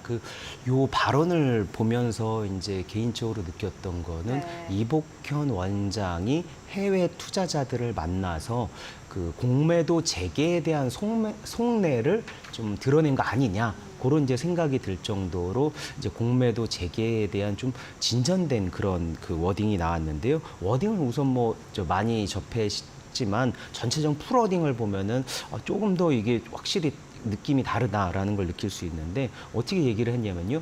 6월 하순이 되기 전에 공매도 재개 여부와 방식을 밝힐 수 있을 것이다. 당장 재개할 수 있다면 하고, 그렇지 않다면 이른 시일 내에 정상화할 수 있는 방안에 대해서 그 말씀들을 준비를 하고 있다. 그러니까 이게 재개할 수 있으면 한다. 이런 얘기가 나왔는데, 사실 지난주에 출장 가기 한 달 전쯤에 기자들하고 한 4월 25일 날 그 공매도 관련된 그 토론회, 2차 토론회를 할 때 그때도 이제 공매도의 재개 관련돼서 질문이 나왔거든요. 저도 이제 그 현장에서 그 얘기를 들었는데, 그때 이제 한 기자가 공매도 재개 시점이 어떻게 됩니까? 그렇게 물었을 때 이복현 원장이 이렇게 얘기했습니다. 재개 시점은 아직 공표할 그 시점을 확정하지 않았다. 지금 단계에서 말씀드릴 게 없다. 그런 식으로 이제 되게 그 말을 아끼는 상황이었는데, 불과 한 달 만에 재개할 수 있으면 한다. 그런 입장을 밝힌 거니까, 실제 이제 지금 이게 6월 말까지 금지되는 상황이고, 재개할 수 있다면은 바로 하반기 7월부터 재개할 수 있으면 한다. 이런 입장으로 나왔기 때문에 이게 관련된 뉴스로 월요일자 주요 일간지 및 경제지에 일제히 실렸습니다. 사실 미국 출장 가기 전에는 공매도 재개에 대해서 아직은 확신할 수 없다라는 의견을 밝혔지만, 그 이후에 한 달 후부터는 그래도 재개가 될 수 있지 않겠느냐라는 어떠한 입장이 좀 변화가 된 건데요. 이 스탠스가 갑자기 좀 변화가 있었던 이유가 있을까요? 예, 사실 이 내용을 보면 그 해외 투자자들을 만나서 어떤 그 공매도 재개의 어떤 이제 불확실성에 대한 거를 좀 해소하려는 그런 취지가 있었는지 않았나, 그런 생각이 드는데요. 사실 이게 출장을 준비하면서 글로벌 뭐 해외 투자자들을 만났을 경우에 어떤 질문이 나올지 아마 질문 리스트를 쫙 뽑고 예상 뭐 답변도 생각해 봤을 텐데 당연히 공매도 재개 시점에 대해서는 해외 투자자들이 질문을 할 것으로 예상을 하고 있었을 겁니다. 왜냐하면 지금 보면은 6월 말에까지 이제 전면 금지가 된 상황이고 향후에 하반기에 원래 시행되는 건데 그게 이제 그 전제 조건을 보면은 먼저 그러니까 어느 정도 제도 개선이 돼야 그죠. 되는데 제도 개선을 하려면 자본시장법이 개정이 돼야 됩니다. 근데 지금 자본시장법이 개정이 되지 않은 상황이고 다음 달이면 지금 21대 국회가 지금 끝나게 되거든요. 그죠. 근데 현 상황에서 뭐 정무위가 열려서 아니면 본회의에서 이게 지금 통과될 가능성은 사실상 없다고 보면 되기 때문에 이런 상황에서 해외 투자자들은 그렇다면 7월부터 재개가 되는 것인지 아니면 재개가 된다면 전부 이제 그 전면 재개가 되는 것인지 아니면 일부 재개가 되는 것인지 아니면 금지가 된다면 얼마만큼 더 금지가 되는 것인지 이것도 뭐 기간을 또 따져봐야 될 것 같은데요. 그런 것까지 이제 투자자들이 궁금한 그 질문들이 나올 수밖에 없기 때문에 그런 상황에서는 그 이복현 원장이 이제 공매도의 어떤 그런 불확실성을 해소하기 위해 이런 좀 그 재개를 필요성을 밝힌 게 아닌가 그런 얘기가 해석이 되고요. 이복현 원장도 이 관련돼서 해외 투자자들과 만나서 얘기를 할 때 공매도의 순기능을 얘기를 하면서 재개 필요성을 밝혔습니다. 어떻게 얘기했냐면요. 뉴욕 IR에서 이렇게 얘기했는데요. 공매도가 전체 시장에서의 어떤 가격 발견 기능이 있다. 그렇기 때문에 코리아 디스카운트를 해소하고 밸류업을 추진하는 정부와 당국이 공매도 금지 상태를 유지해서는 안 된다 하는 그런 문제의식을 갖고 있다. 이렇게 얘기를 해가지고요. 좀 전향적으로 좀 지금은 이제 공매도 재개를 해야 되지 않겠나 그런 이제 속내를 밝힌 것으로 보입니다. 불법 공매도가 이제 극심하니까는 제도를 개선해서 다시 한번 공매도를 재개하겠다라는 게 원래 취지였는데 자본시장법을 뭐 바꾸지 못했고 그렇기 때문에 사실은 지금 좀 이제 공매도를 시작을 해야 하는 상황인 것으로 좀 보여집니다. 그렇다면 이제 언제 재개되는지가 많은 분들의 관심사일 것 같은데 언제 재개될까요? 예, 사실 그게 지금 핵심적으로 네. 이제 관심이 되는 상황인데 그렇다면 정말 7월에 재개되는 것이냐라고 보면 월요일자 사실 이게 엠바고가 걸린 게 일요일 낮 12시로 해가지고 그 온라인 기사가 먼저 이제 나왔고요. 월요일자 이제 조간신문에 이제 많이 이제 보도되기 시작했는데 일부 이제 조간신문의 이제 헤드라인을 보면 이제 그 이복현 공매도 6월 일부 재개 시사 이복현 그 다음 달 그러니까 6월이죠. 공매도 일부 재개 추진 이렇게 이제 보도가 돼가지고요. 헤드라인만 보면 한 6월 빠르면 이제 6월 그때부터 이제 되지 않겠느냐라는 이제 그런 해석이 가능한데 사실 이 같은 보도가 나오고 지난 일요일 한 8시 한 30분 정도 넘어가지고요. 그 금감원에서 보도 설명 자료를 배포를 했습니다. 그 내용이 사실 이게 그 공매도 관련된 그 당국의 이제 공식적인 입장을 확인할 수 있는 건데요. 그대로 말씀드리면 공매도 금지 재개 관련된 상황은 금융위 의결 사항이며 지금 현재까지 공매도 시점과 관련돼서는 정해진 바 없다. 그렇게 얘기를 해가지고요. 그 현재로서 지금 이번 주에 보면은 뭐 월요일, 화요일 금감원에서는 정해진 시점이 없다. 그런 입장으로 후퇴한 상황인데요. 이게 왜 이런지 사실 뭐 그 내용을 보면 이게 공매도라는 게 실제 이제 결정할 권한은 금융위가 갖고 있고요. 사실 근데 공매도를 재개할지 말아야 될지 그 시점 그리고 여부에 따라 시장에 대해 영향을 주는 것도 많고요. 투자자들의 반발이나 아니면 여러 의견이 나올 수 있기 때문에 투자자들한테 미치는 영향도 크고요. 심지어 이제 뭐 야당에서도 뭐 여러 관련 논평이 나오기 때문에 정치적으로도 이게 상당히 민감한 상황입니다. 그러다 보니까 사실 대통령실 에서도 공매도 재개 시점 관련돼서 뭐 금융위가 자체적으로 결정하는 것도 아니고 금감원이 자체적으로 결정할 수 있는 것도 아니고 여권 전반적인 그 논의가 이제 해서 이제 결정하는 거기 때문에 이복현 원장이 조금 더 해외 투자자들을 만나서는 재개 관련돼서 조금 더 그 전향된 입장을 밝혔지만 여권 내부에서는 아직 교통 정리가 안 된 것으로 풀이됩니다. 그렇다면 6월 중으로 이렇게 재개가 되는 게 가능할까요? 어떻게 보십니까? 실제적으로 그렇다면 당장의 재개는 아니더라도 어떤 전반적인 스케줄을 한번 밝힐 수 있지 않느냐라고 그죠. 하는 그런 걸 할 수 있는데요. 사실 6월까지 해가지고 밝힐 수는 있다고 봅니다. 예를 들면 저번에도 깜짝 놀란 게 지금 이렇게 뭐 방송 중에서도 평일날에도 전면 금지가 될지 말지 어떤 그런 상황이 있다가 일요일날 낮 12시에 그때 갑자기 이제 기자들한테 알려서 그때 일요일날 이제 11월에 월요일부터 이제 전면 금지가 된다 밝힐 정도로 상당히 급박하게 돌아가는 그러네요. 거기 때문에 실제로 이거를 어느 순간 지금은 미정인 입장이라고 했다가 이제 내일부터는 이제 뭐 스케줄을 제시한 다음에 언제부터 하겠다 이렇게 충분히 이제 긴급 기자회견이 있을 수 있거든요. 근데 다만 변수가 있는 게 뭐냐면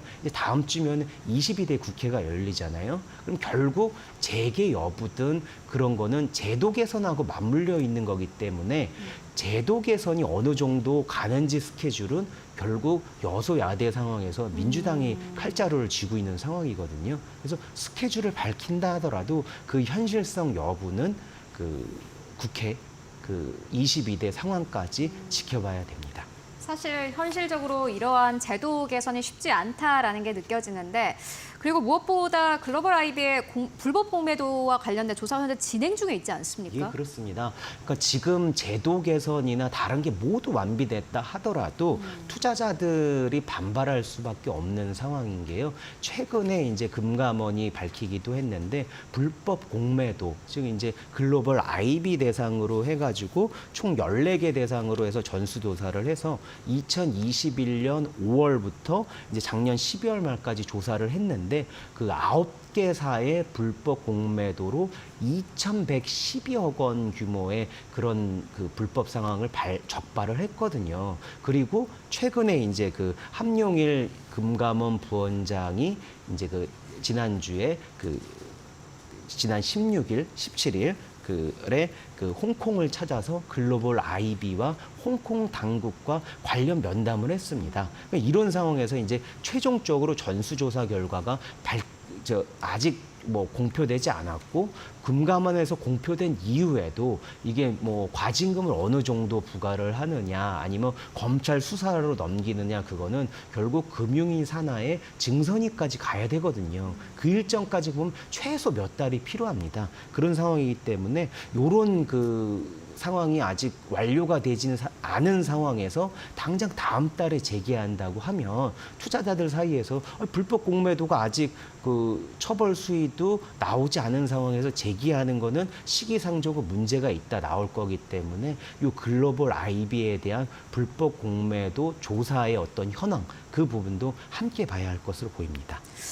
그렇다면은 다시 처음으로 돌아가서 이복현 금감원장의 이번 출장에서 또 다르게 좀 주목해 볼 만한 포인트가 있을까요? 사실 이 부분이 이제 많은 언론에서 그죠. 많이 나오진 않았는데 이게 좀 마무리 부분에서 잠깐 엑기스만 요점만 먼저 말씀드리면은 사실 이번에 2월 달에 이복현 원장이 갈 때 이슈가 된 또 하나는 뉴욕 IR도 있지만 워싱턴 DC에서 SEC 위원장을 만나서 관련된 이제 뭐 가상자산과 가상자산 ETF 논의를 하는 것도 중요한 축이었거든요. 그러니까 금감원 설립 이후에 금감원장이 SEC를 찾아서 SEC 위원장과 관련 면담을 한 게 이게 금감원 사상 최초입니다. 사실 내용도 보면 어떤 내용을 했는지 이복현 원장이 이렇게 얘기를 했는데요.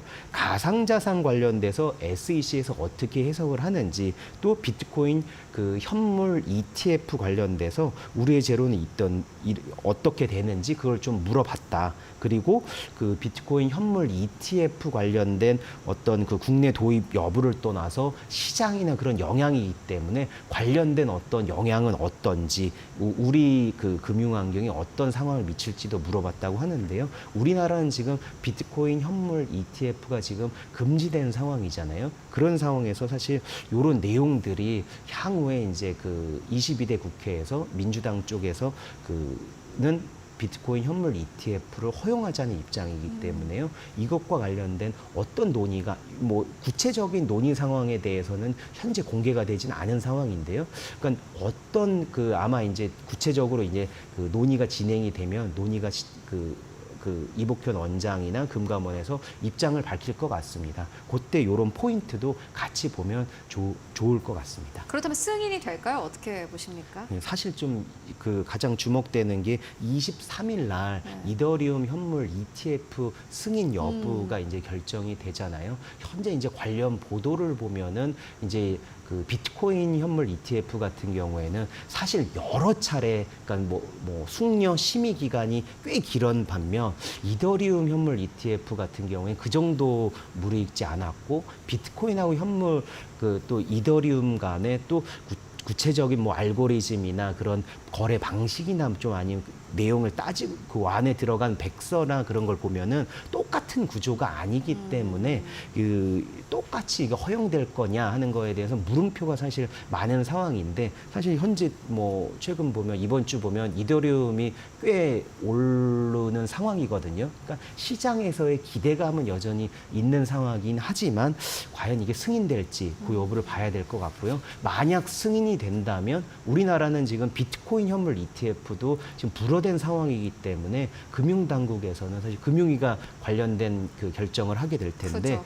그러면은 많이 투자자들 사이에서도 뭐 반발이 많이 얘기가 나오겠지요. 그렇기 때문에 금융당국에서도 이번 주 상황을 좀 예의주시하는 상황입니다. 네, 알겠습니다. 지금까지 최훈길 기자와 함께했습니다. 오늘도 말씀 고맙습니다. 네, 감사합니다.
시장을 움직이는 이슈, 시장이 움직이는 이슈, 마켓 무버입니다.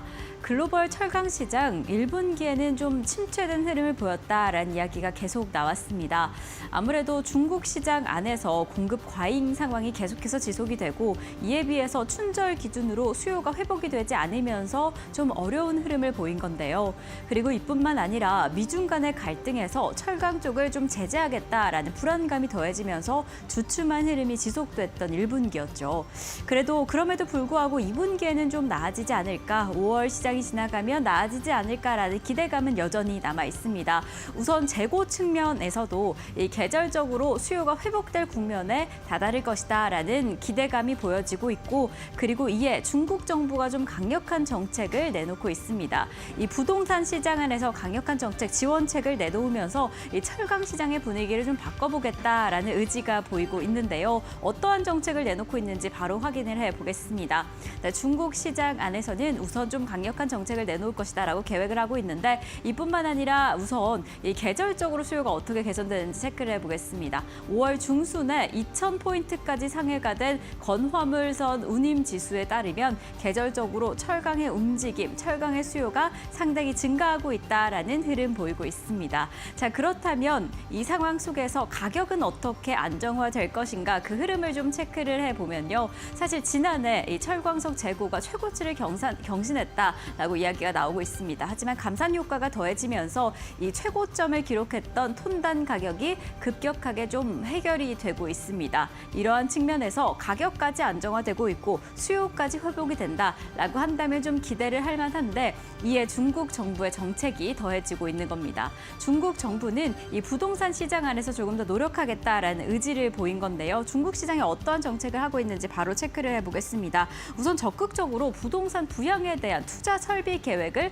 공개를 했습니다. 이 중국 인민은행에 3천억 위안을 투입하겠다라고 하면서 이 민간 주택을 전환하는 계획을 공개를 한 건데요. 그리고 주택 구매자들에게 부담을 완화하기 위해서 첫 번째와 두 번째까지 주택을 보유하는 사람들에게 대출 금리를 하한 폐지하겠다라는 부분을 공개를 했습니다. 이렇게 개인주택 공적자금 대출 금리를 25bp 인하하는 등 적극적인 부양 움직임을 공개하겠다라고 하면서 이렇다면 부동산 시장이 조금 더 활기를 찾을 것이고 자연스레 철강 시장이 수요를 늘리고 철강 시장이 조금 더 활기를 찾지 않을까라는 기대감이 보여지고 있습니다. 이러한 기대감을 가지고 2분기를 맞이해 보려고 하는데 그렇다면 우리 시장 안에서 어떤 기업들이 좀 수혜를 받을 수 있을까요? 아무래도 철강 관련주 대표적으로 포스코 스틸리온, KG 스틸, 동국제약 그리고 대양금속, 대동스틸이 꼽히고 있고 그리고 미중 간의 갈등이 철강주에 펼쳐질 것이다라는 이야기가 나왔을 때 가장 먼저 수혜주 측면으로 움직였던 종목들이 있습니다. 바로 하이스틸, C스틸, TCC스틸, 대동스틸 그리고 포스코 엠텍이 먼저 움직인 종목들인데 그 철강 중심된 이슈들뿐만 아니라 미중 간의 수혜주로 움직일 듯 종목까지 어떻게 움직이게 될지 계속 체크해 보시는 게 중요할 것 같습니다. 네, 이어서 오늘 시장에서 움직이고 있는 기업들 함께 살펴보는 시간 가져보도록 하겠습니다. 오늘은 주식회사 플래터의 김덕호 대표 그리고 이지스탁의 이재은 대표 오셨습니다. 안녕하십니까?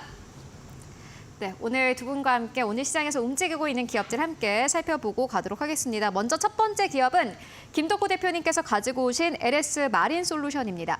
이 기업을 긍정적으로 보시는 걸까요? 어떻게 보세요? 일단 이제 LS 마린 솔루션 같은 경우에는 사실 이제 많은 분들이 아시겠습니다. 해저 케이블 사업을 이제 영위를 하고 있고요. 이 해저 케이블 쪽이라고 하면 LS 전선 쪽이 사실 이제 그동안 굉장히 큰 수혜를 받지 않았나. LS 아시아, 전선 아시아 이 이제 기업이라고 보시면 될 것 같은데, 저는 지금 LS 마린 솔루션이 오늘 이렇게 좀 급등을 했던 원인도 사실은 여러 가지 복합적인 원인들이 있을 거라고 판단하고 있습니다.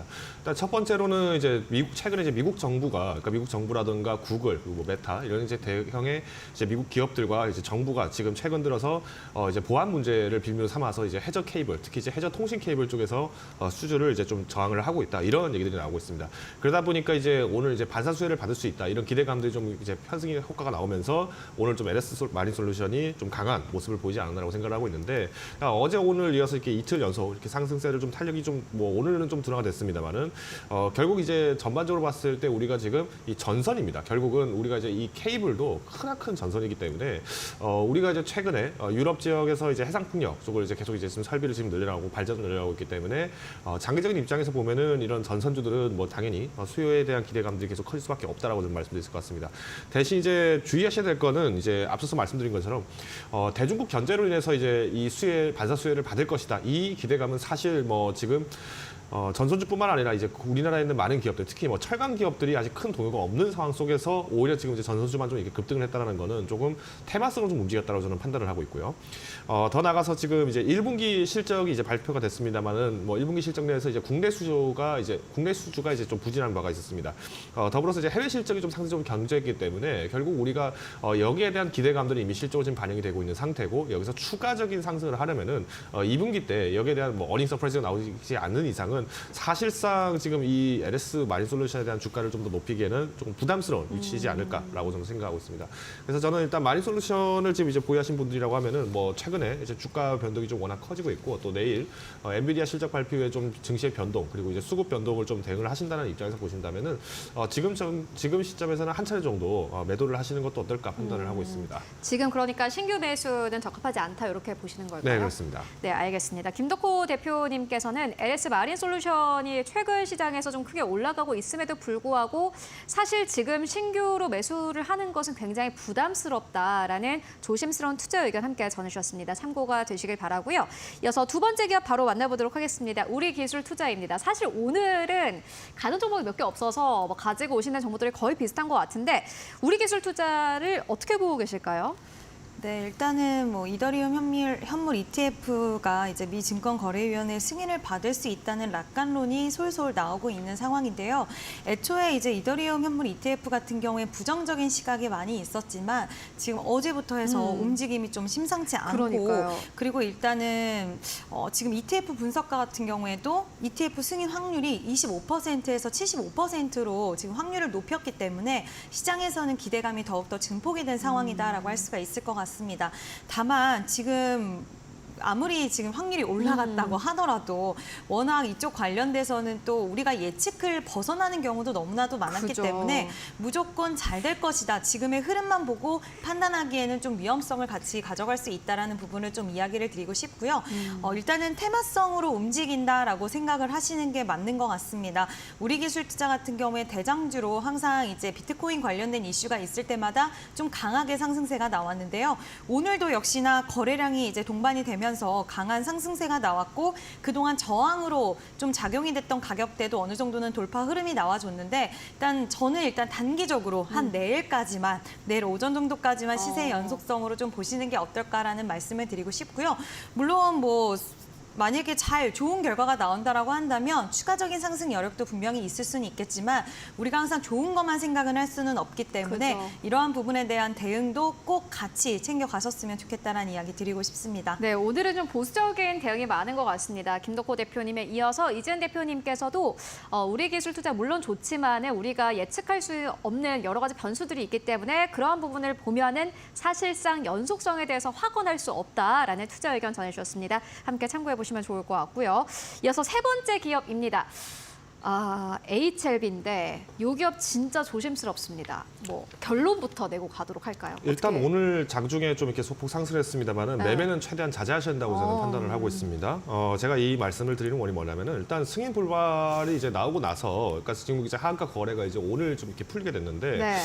주가가 그래도 지난 이제 그 CRL을 받기 전에 주가, 그러니까 종가 기준으로 좀 말씀드리면 오늘 시가가 그래도 52% 정도 후퇴를 했습니다. 그러니까 사실 뭐 지금 기존의 보유자분들 입장이면은 뭐 내가 갖고 있던 포트폴리오에서 이 자산군이 사실은 그러니까요. 반토막이 나다 보니까 꽤나 큰 상실감을 좀 느끼실 것 같은데, 그러니까, 예. 여기서 이제 주의하실 게 뭐냐면은 일단 이 FDA에서 지금 진행하는 카넬리주맙이랑 그리고 리보세나블 이제 병행요법을 진행했을 때 이게 정말 효과가 아예 없었냐? 그건 아닙니다. 그러니까 실제로 우리가 이제 제약에서 임상 실험을 하게 되면은 오버올 서바이벌이라고 해서 전체 생존 기간이 늘었냐 줄었냐 이 부분들을 먼저 일단 단편적으로 얘기를 많이 하는데, 이게 그래도 이제 22개월 정도 수준으로 이제 지금 기간이 잡혀 있습니다. 그러니까 이 말씀은 이제 기존의 바이엘사 이제 넥사바가 이제 사실은 이제 비교 대상고를 이렇게 많이 적용이 되는데 이게 15.4개월이라는 걸 좀 감안을 해보신다면은 오히려 이제 전체적인 생존 기간율은 오히려 1.5배 정도 수준으로 늘었기 때문에 효과가 있다라고 얘기를 할 수는 있는 겁니다. 근데 여기서 이제 항상 이제 어떤 이런 지표를 삼을 때 함정이 있는데 이 OS 같은 경우에도 문제점이 뭐냐면은 이게 꼭 이 병에 대한 생존 기간만을 측정하는 것은 아닙니다. 오히려 이 실제로 이제 표본을 이제 환자분들을 대상으로 이렇게 실험을 하다 이 환자분이 뭐 다른 지병으로 돌아가셨다든가 아니면은 이제 오늘 이제 검사받는 날인해서 이동하다가 교통사고로 돌아가셨다거나 이런 것들까지 포함했을 때는 생존기간이 다 포함됩니다. 그러다 보니까 사실상 이제 이 임상에 대한 효용성을 올리는데 조금 오차가 있다. 그래서 이거를 좀 보완하자라고 얘기를 많이 하고 있는데, 그렇다면 이제 이거를 이제 대체할 수 있는 방법이 뭐가 있느냐고 했을 때 객관적 반응률이 있습니다. 이거는 뭐냐면 우리가 이제 암 종양의 크기를 이 정도 줄어들었을 때 이거는 반응을 했다라고 이제 응답하는 비율이 있는데 이게 이제 33%인데 이게 꽤나 그래도 데이터적인 통계적 유의성을 보이고 있다는 겁니다. 그래서 사실 이제 어떻게 보면 이 HLB가 그래도 효용성 있는 제품의 치료제를 갖고 있지만 과연 중국의 항서제약이 어떤 식으로 대응을 할지 여기에 대해서 지금 발목이 잡혀 있는 건 사실이고요. 더불어서 지금 이제 그러면 우리가 항서제약이 만약에 여기서 적극적으로 대응하겠습니다 얘기를 하더라도 이 대응에 대해서 보완이 끝나고 난 이후에 6개월 동안 다시 이제 검토를 진행을 합니다.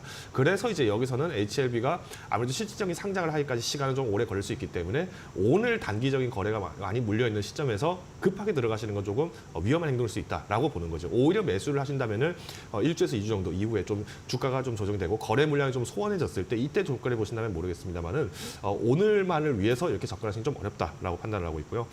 마지막으로 이 HLB가 그러면 이제 넘어야 될 산은 아까 말씀드린 것처럼 항서제약이 처리해줄 일도 있겠습니다만은 결국은 이제 이 FDA에서 그동안에 이제 여행 제한으로 입국이 제한됐던 러시아, 우크라이나 지역에 대해서의 실질적인 실사 확인이 어렵다라고 한다면 이걸 대체할 방법을 찾아야 되는데. 있는데 사실 이거는 뭐 HLB가 할 수 있는 권한이 아니죠. 그러다 보니까 조금 시간이 좀 필요하다. 그래서 오늘 장중에서는 조급한 판단은 조금 자제하시자로 요약을 드리겠습니다. 네, 아주 임상 시험에 대해서까지 이야기를 해주셨는데 소중한 의견이었습니다. 사실 HLB가 주가가 워낙 좀 크게 떨어지고 있기 때문에 많은 분들이 기술적인 반등이 좀 있지 않을까 하는 기대감으로 사실 저점 매수를 좀 고민하시는 분들이 있을 것 같습니다. 다만 어떠한 것도 확언을 할 수 없는 상황이기 때문에 1에서 2주 정도의 시장 상황을 좀 보고 그때 트레이딩을 결정하자라고 HLB 투자 의견 정리하고 가도록 하겠습니다. 이어서 오늘 시장에서 또 어떠한 핫한 이슈가 있는지 이어서 신유정 앵커와 함께 만나보시죠. 네, 우주, 항공, 방산 섹터를 움직일 마켓무버 우주항공청 개청에 대한 이야기 나눠보겠습니다. 5월 말에 이 이슈 일정을 정말 기다리고 있었는데 이제 5월 27일 경남 사천에서 우주항공청이 개청을 합니다. 이렇게 우주항공 정책, 연구개발, 산업 육성 그리고 국제협력과 같은 전반적인 일을 관장할 것으로 보여지는데 무엇보다 이전에는 우리 어찌 보면 이 우주 관련된 그 체계가 분산되어 있었는데 이 부분을 한꺼번에 끌어모으면서 효율성을 좀 크게 끌어올려 보겠다라는 의지가 좀 크게 보여집니다. 과기정통부에서 산업부에서 하던 정책들 그리고 국가과학기술연구원 그리고 한국항공우주연구원, 한국천문연구원과 같은 이런 모든 기업들에서 하던 업무를 좀 한꺼번에 우주항공청으로 모으겠다라는 계획이 보이기도 합니다. 지금 이러한 우주항공청에 대한 계획뿐만 아니라 이 대한민국에서는 우주개발진흥 기본계획에 대한 이야기도 나오고 있는데요. 어떠한 이야기인지 바로 체크를 해보겠습니다. 이 우주항공청 이슈와 더불어서 이제 4차 우주개발진흥기본계획까지 더해지면서 우리나라 시장 안에서 우주 그리고 위성, 항공 관련된 부분에 대한 기대감이 더 끌어올려지고 있는 건데 2045년까지 우주경제 강국을 만들겠다라는 강력한 목표가 보이고 있습니다. 그래서 2032년에 달 착륙을 성공을 할 것이고 2045년에는 화성 착륙을 목표로 이루어 나가겠다라는 구체적인 목표까지 나온 상황입니다. 특히나 2045년에 무인 탐사를 위한 독자적인 능력을 확보하겠다라는 그 부분에 집중하는 것으로 보여지는데 이에 정부는 투자액을 좀 크게 올려 잡은 상황입니다. 2021년에 7,300억 원가량의 투자 금액이었는데 2027년에는 1조 원이 뛰어넘는 금액을 이 투자를 하겠다라고 의지를 밝힌 상황이죠. 그래서 이 안에서 다수의 영상 레이더 위성뿐만 아니라 광학 위성 감시 체계를 좀 만듦으로써 이 초소형 위성 체계 개발 계획을 강력하게 추진하겠다라고 밝힌 상황입니다. 지금 이러한 목표로 꼽고 있는 것은 글로벌 시장 안에서의 확대입니다. 지금처럼 미국 시장뿐만 아니라 이 신흥 국가에서도 이 기술, 인력 지원 패키지를 제공하겠다라는 의지가 보이고 있는 건데요. 그래서 지금 현재 선진국으로 불리고 있는 이 우주산업 선진국과 협력을 조금 더 제고하고 이 우주 신흥국 대상으로 조금 더 그 시장 안에서도 시장을 확대하겠다라는 노력과 관심이 보이고 있는 상황입니다. 그래서 우선적으로는 표준 플랫폼을 확보를 함으로써 우리 시장 안에서 우주, 위성 측면에서 기술 경쟁력 그리고 신뢰도도 확보를 좀 하겠다, 수출을 좀 크게 키워보겠다라는 의지가 보이고 있는 지금 시장의 상황입니다. 이렇게 확대되고 있는 위성 그리고 우주 시장 안에서 어떤 기업들이 먼저 움직이게 될까요? 기업들 체크를 해보겠습니다. 단연 먼저 떠오르는 것은 한화 시스템입니다. 한화 시스템 안에서는 특히나 글로벌 위성 서비스 업체와 협력을 하면서 글로벌 시장 안에서 좀 큰 폭으로 수출을 좀 크게 키울 수 있을 것이다라는 기대감이 보이고 있는 기업이고요. 한국항공우주는 이 국방 관련된 국내 사업에서 두각이 좀 드러납니다. 그러면서 이 국방 관련돼서도 수출에 대한 의지, 계획이 좀 단단하게 보여지고 있고 한화 에어로스페이스, LIG 넥스와 세트랙 I 역시나 인공위성 관련돼서도 그리고 위성 단말기, 통신뿐만 아니라 지상체의 역량을 조금 더 끌어올려보겠다라고 보이는 그 움직임이 보이고 있는 기업들입니다. 지금 이러한 기업들뿐만 아니라 AP위성, 인텔리안테크, 컨텍, 제노코와 같은 기업들이 한국항공우주 그리고 방산, 위성 측면에서도 두각을 드러내고 있는 상황이어서요. 이러한 기업들이 지금 앞두고 있는 일정과 더해진다면 어떤 시너지를 내서 우리 우주를 더 크게 발전시킬 수 있을지 계속 체크해보시는 게 중요할 것 같습니다.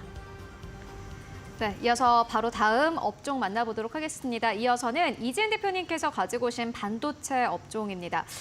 사실 조심스럽습니다만은 반도체가 이제는 약간의 외국인 수급도 좀 안 들어오고 있고 네. 약간 좀 쉬어가는 타이밍이지 않을까 하는 생각도 드는데 어떻게 보세요? 일단은 분위기는 좀 전반적으로 그죠. 나쁘지는 않은 것 같습니다. 일단은 필라델피아 반도체 지수도 전일 급등을 했고요. 그리고 엔비디아 실적 발표를 앞두고 엔비디아의 목표가를 상향하는 이제 월가의 전망치들이 많이 나오고 있는 상황인데 반도체 수출액 같은 경우에도 월간 기준으로 해서 지난달까지 6개월째 두 자릿수가 넘는 상승률을 보여줬습니다.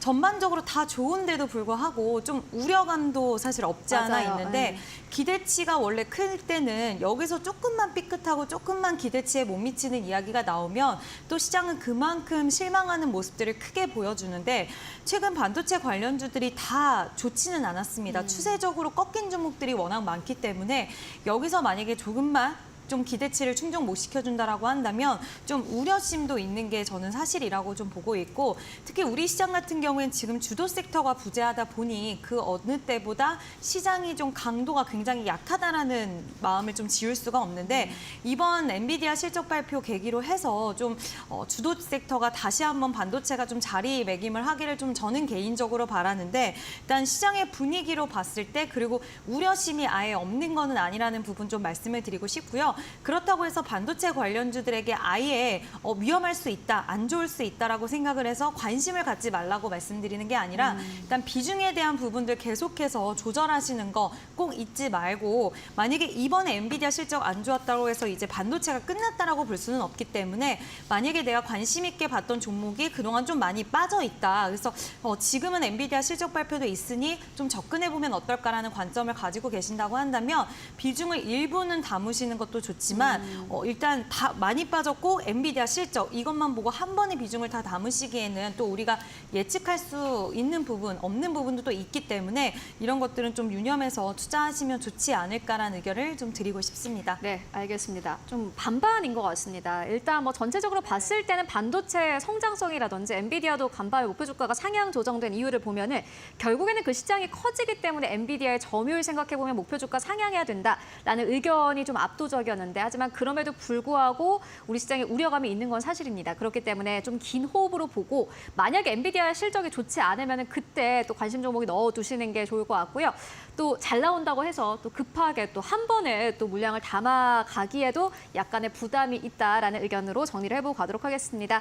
이어서 김덕호 대표님께서 가지고 오신 에코프로 머티 만나보도록 하겠습니다. 보니까 오늘 12% 넘게 떨어지고 있는 상황인데 좀 이슈가 있습니다. 이 종목 어떻게 보세요? 일단 이제 이대주 주인인 이제 블루런 벤처스가 이제 마찬가지로 이제 거래를 블록딜을 하다 보니까 좀 주가 많이 빠졌다라고 좀 말씀드릴 것 같은데 이 회사가 좀 꽤 재밌습니다. 그러니까 LG그룹의 구본무 회장님의 장녀, 그러니까 이분의 남편분입니다. 그러니까 이제 사위죠. 이제 남편분에도 이제 윤관 대표가 이끄는 이 블루런 벤처스인데 이 회사가 지금 이제 이 에코프로머티에 대해서 2대주주입니다. 아마 보신 분들 아시겠습니다만은 최대주 쪽이 아니라 이제 뭐 FM 가이드 기준으로 보면 최대주 쪽이 아니라 10% 이상 보유주주 이쪽으로 이제 보시면 나올 수 있고요. 지금 갖고 있는 지분이 24%입니다.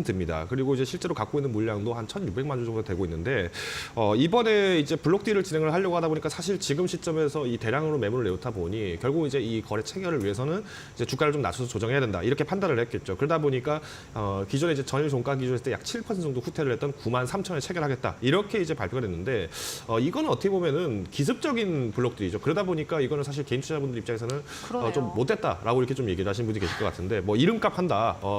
뭐 주가 창을 파랗게 만들어 놓고 도망갔다. 그래서 블루런이다. 뭐 이렇게 얘기를 하시는 분도 있는데 저는 일단 이게 이제 비로소 문제가 되는 것이 뭐냐면은 에코프로머티가 보호 예수가 풀린 게 언제냐면은 그러니까 바로 이제 어제부터 본격적으로 이제 풀리기 시작했다고 보시면 됩니다. 그러니까 우리가 이제 작년 11월 17일 날 이제 상장을 했죠. 그래서 6개월치 보호 예수 물량이 이제 막 나오기 시작한 게 지금 오늘 이렇게 좀 가시고 좀 나오지 않았나라고 보고 있는데 일단 이제 한국 예탁결제원 기준으로 좀 말씀을 드리면 지금 아직까지 이 이제 에코프로머티에 지금 쌓여 있는 이 물량들이라고 한다면 약 2천만 주가 지금 쌓여 있습니다. 그리고 여기에 이제 공모로 받아서 이제 6개월 확약을 걸었던 분들도 약 49만 주 정도가 있고요. 뭐 그거는 크진 않습니다만은 결국 이제 지금 증권사들이 갖고 있는 물량들을 대거 이제 쏟아지기 시작했을 때는 상당 부분 타격이 있을 거랍니다. 자, 근데 여기에 더불어서 지금 이제 최근에 공매도 재개를 하겠다 뭐 이런 얘기들이 계속 나오고 있죠. 그러면 공매도를 한다라는 건 내가 갖고 있는 그 증권사들 입장이나 어떤 기관들 입장에서는 내가 갖고 있는 물량들을 매도를 해. 그러면 당연히 가격이 떨어질 걸 알기 때문에 여기에 대해서 공매도 물량들을 밑에 저점을 잡겠죠. 그러면 이런 현상들이 발생했을 때 과연 개인 투자자분들이 여기에 대해서 온건하게 자산을 지킬 가능성이 있느냐라고 봤을 때는 저는 힘싸움에서 사실 쉽지는 않다고 판단하고 있습니다. 그래서 저는 오히려 지금 시점에 주가가 매력적으로 빠진 것은 사실입니다만은 공매도 재개 여부도 주목을 해야 될 것이고 여기에 더불어서 지금 보호예수 물량들이 이제부터 나오기 시작한다는 점을 감안했을 때는 하락 포지션을 조금 대비를 하셔야 된다라는 입장을 좀 말씀을 드리겠습니다. 오늘 김덕호 대표님께서 가지고 오신 종목들 전부 다 사실 긍정적인 의견은 아닌 거네요. 사실 이제 어떻게 보면 오늘 또 그동안 굉장히 많은 회자가 됐던 종목이고 또 많은 분들이 기대를 했기 때문에 저도 좀 응원을 드리고 싶은 말씀이 있습니다만은 이런 급락 현상을 좀 네. 주목을 하다 보면은 결국은 어떤 시장이라든가 이 거래량이 없는 종목들에 대해서는 네. 그 피해가 개인 투자분들한테 너무 많이 가더라. 그래서 이 부분들을 좀 빨리 체크를 하셨으면 좋겠다라는 입장을 좀 말씀드렸습니다. 알겠습니다. 또 김덕호 대표님께서 지난주에 언급해 주셨던 많은 기업들이 보니까는 주가가 잘 갔더라고요. 그런데 오늘 시장에서는 가지고 오신 기업들 전부 다 지금 매수 타이밍 아니다라는 의견 전해주셨고요. 마지막으로 이지은 대표님께서 가지고 오신 APR 만나보도록 하겠습니다. 이 기업도 저희 마켓 무버에서 어떤 분이 나오셔서 이 기업은 물려도 사라. 라는 투자 의견을 전해주신 바 있는데 그때가 20만 원대였는데 지금 보니까 32만 원, 3만 원 여기까지 올라가더라고. 33만 원이네요. 오늘 장중에 34만 원대를 뚫어내기도 했고 역시나 이 기업도 김덕호 대표님께서 의견 주셨던 기업이기도 한데 이 기업 긍정적으로 보시는 걸까요? 네, 일단은 좀 장기적으로 보셔도 되지 않은 기업인가라는 말씀을 좀 드리고 싶고요. 물론 오버헤어에 대한 이슈나 이런 부분들은 따라올 수는 있겠지만 일단은 AGR의 주력 제품인 부스터 프로가 중국 시장에 진출을 했습니다. 이제 이 APR 같은 경우엔 중국 시장에 2002년도에 진출을 했는데 계속해서 새로운 모델들을 또 선보이면서 좀 더 중국 시장에 대한 장악력을 넓히려는 이런 움직임들이 나와주고 있고요. 지금 중국 시장은 특히 피부 미용 의료기기 중에 홈 디바이스 쪽, 이제 가정에서 주로 개인적으로 할 수 있는 이 시장의 성장성이 굉장히 좀 무섭게 올라오고 있는 상황이기 때문에 2026년까지는 약 4조 원의 시장이 형성된다라고 하고요. 지금 중국 같은 경우에는 미국 다음으로 또 굉장히 미용 쪽으로는 큰 시장이기 때문에 이쪽으로 주력 제품이 나간다라는 것은 전 앞으로 향후 실적에 있어서 도움이 굉장히 많이 되지 않을까라는 생각이 들고요. 실제로 주변에서도 지금 미용 의료기기 보통은 피부과에 가서 받아야 된다라는 의견이 지배적이었다라고 한다면 이제는 집에 기계 한 대씩은 있어야 되지 않나라는 그죠. 이야기가 여성들 사이에서는 굉장히 좀 나오고 있는 상황이라 우리나라뿐만 아니라 해외 시장에서도 또 SNS를 잘 공략을 해서 지금 이런 이제 홍보 활동을 잘 하고 있는 상황이기 때문에 중국 시장에서의 이런 좀 더 확장되는 이런 실적에 대한 좀 도움되는 부분들 기대해 볼 법하다라고 말씀드릴 수 있을 것 같고요. 화장품 관련주들 지금 주가 흐름이 굉장히 좋은데 메디큐브 같은 경우에도 인기가 굉장히 많습니다. 우리나라 올리브영에서도 판매 잘 되고 있고 지금 워낙 오래된 브랜드기도 하고 또 그동안 좀 골수 팬이라고 해야 될까요? 그죠. 화장품 예. 이런 분들도 굉장히 많기 때문에 앞으로 메디큐브에 대한 활약도 좀 기대가 되고 특히 또 중국 시장에서의 이런 장악력 넓혀가는 흐름들을 좀 기대해 볼 법하던 종목이다라는 이야기 드리고 싶습니다. 네, 알겠습니다. APR에 대한 투자 의견 함께 듣고 왔습니다. 이번에도 좀 기대를 해보도록 하겠습니다. 지금까지 이지은 대표 그리고 김덕호 대표와 함께했습니다. 오늘 고맙습니다.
네, 오늘 시장 마감 전략 함께 세워보고 가도록 하겠습니다. 오늘은 하이투자증권 스마트 PB센터의 이화진 과장 연결해 보도록 하겠습니다. 안녕하십니까? 네, 안녕하세요. 네, 과장님 오늘 시장 마감 상황 어떻게 보고 계십니까? 네, 오늘 대형주들 관련해서는 코스피 관련 공매도 관련 이슈가 좀 나왔던 것 같고 조금은 승률으로 6월 달에 좀 할 가능성이 있는데 좀 대형주 단에 대한 매도세가 좀 나온 것 같습니다. 일단 섹터별로 보시게 되면 일단은 화장품 오늘 5월 달 관련된 1일부터 20일간의 수출 데이터가 나왔습니다. 특히 화장품 같은 경우는 확실히 북미 쪽에 대한 성장세가 계속 꾸준히 좀 나오고 있고 특히 중국 쪽에 대한 수출 데이터가 좀 긍정적 흐름을 나오게 되면서 IP 밀 SC 그리고 실리콘2 클리오에 대한 상승 흐름 나왔었고요. 그리고 어젯밤부터 시작 시작된 벨 테크놀로지스 이제 월드 이제 관련된 24가 행사가 되면서 오늘 또 관련된 삼성전자 반도체 부문장까지 교체가 되면서 어떻게 보면 삼성 밸류단에 대한 조금 이스페타시스나 제우스, 사이맥스 같은 이런 반도체 관련주들이 조금 개별적으로 좀 상승하는 움직임이 나왔었고 어제 10부터 이제 IPO 관련해서 증권 보고서가 나왔습니다. 결국에는 이제 3조 5천억에 대한 가치를 받게 되면서 오늘 그런 피어 그룹이 펄어비스도 같이 덩달아 상승하는 흐름을 좀 보여주면서 게임주들 또 일부 상승하는 흐름을 좀 보여주지 않았나 좀 생각하고 있습니다. 네, 과장님께서는 앞서서 또 펄어비스에 대한 투자 의견 전해주신 바 있는데 오늘 시장에서 상승세 나타내고 있고요. 그렇다면 오늘 시장에서 보시고 계신 기업 있으실까요? 네, 사이맥스입니다. 저는 일단 반도체 중에서도 삼성전자 밸류체는 계속 꾸준히 봐야 된다. 물론 이제 엔비디아에 관련된 데이터가 계속 꾸준히 조금 부정적인 이슈도 나오긴 하고는 있지만은 향후에 이런 캐펙스 투자에 따라서 이제 ATM 관련 로봇 수요도 충분히 기대가 좀 클 것으로 보이고 있고 만약에 이번 컬 테스트가 통과하게 되면은 그만큼 이게 웨이퍼 이송 장비 업체이기 때문에 이런 HBM 관련 장비 주문이 아마 좀 크게 일어날 것으로 보이고 있습니다. 실제적으로 물론 이제 원익 IPS나 테스 이제 세메스 쪽으로 1차 고객사 나오고 그다음 최종적으로 삼성전자가 가는데 삼성전자의 그 90%향 매출 비중이 있습니다. 그렇기 때문에 삼성전자 쪽에 만약에 향후에 엔비디아 빨이 조금 더 통과가 되면은 사이맥스가 큰 폭으로 조금 그 매출이 증대가 될 가능성이 높기 때문에 이런 수요일 관련된 이슈에서도 좀 사이맥스도 충분히 부각받을 수 있지 않을까라고 좀 생각을 하고 있습니다. 네, 알겠습니다. 지금까지 이화진 과장과 함께했습니다. 오늘도 말씀 고맙습니다. 네, 감사합니다. 네, 5월 20일 화요일 시장 마감을 3분여가량 앞둔 상황입니다. 오늘 우리 시장 어떻게 마무리가 될지 두 분의 전문가님 모시고 이야기 나눠보겠습니다. 이스토리의 정태근 이사님, 샌라이브의 정재훈 대표님 나와주셨습니다. 두 분 어서 오세요. 네, 반갑습니다. 네, 오늘 양시장 지금 파란불을 켜면서 마감을 향해 달려가고 있습니다. 어떻게 보고 있을까요, 이사님? 시장 쉽지 않죠? 일단은 네. 그렇죠. 이게 네. 종목 장세가 네. 쉽지가 않아요. 그렇죠. 어찌 보면은 지수 대형주가 가는 시장이 더 쉽다라고 볼 수가 있을 것 같아요. 근데 지금 화면에 보신 바와 같이 코스닥이 어쨌든 하락이 좀 진정세가 나오고 있다라는 게 그래도 그나마 좀 다행이라고 봐야 될 것 같아요. 그리고 지수 대형주 이렇게 말씀드린 이유가 뭐냐면은 우리가 한번 예를 들어보게 되면 2020년도를 한번 보자고요. 그때 카카오 네이버 그냥 사놓고 가만히 있으면은 계속 수익이 나요. 정말 쉽지 않았었나요? 그때 당시에? 그때 수익 나신 분들 되게 많으실 거예요. 그런데 이렇게 이제 어찌 보면 지수 대형주, 지수를 움직일 만한 대형주들이 움직인 장세들 같은 게 그렇게 하면 되는데 종목 장세는 그 반대입니다. 계속 바뀌어요. 물론 주도 업종이 물론 반도체라는 게 있긴 하지만은 이 업종을 제외를 하고는 전반적으로 돌아가면서 계속 이제 요놈에 갔다가 저놈에 갔다가 무슨 조금도 오락실이라 표현을 쓰는지 모르겠어요. 가면 두드려 잡기 이런 게임이 있잖아요. 어느 놈이 튀어나올지 모르잖아요. 그러니까 종목 장세가 딱 그래요. 어느 놈이 갈지 몰라요. 오늘 화장품이 갈 거라고 생각하실 분은 거의 없을 거예요. 어제 저도 화장품 말씀드렸지만은 오늘 바로 갈지 저도 예측을 못했던 부분입니다. 그러니까 그만큼 쉽지가 않다는 거죠. 그래서 종목 장세가 쉽지가 않습니다. 그렇기 때문에 제가 항상 말씀을 드리잖아요.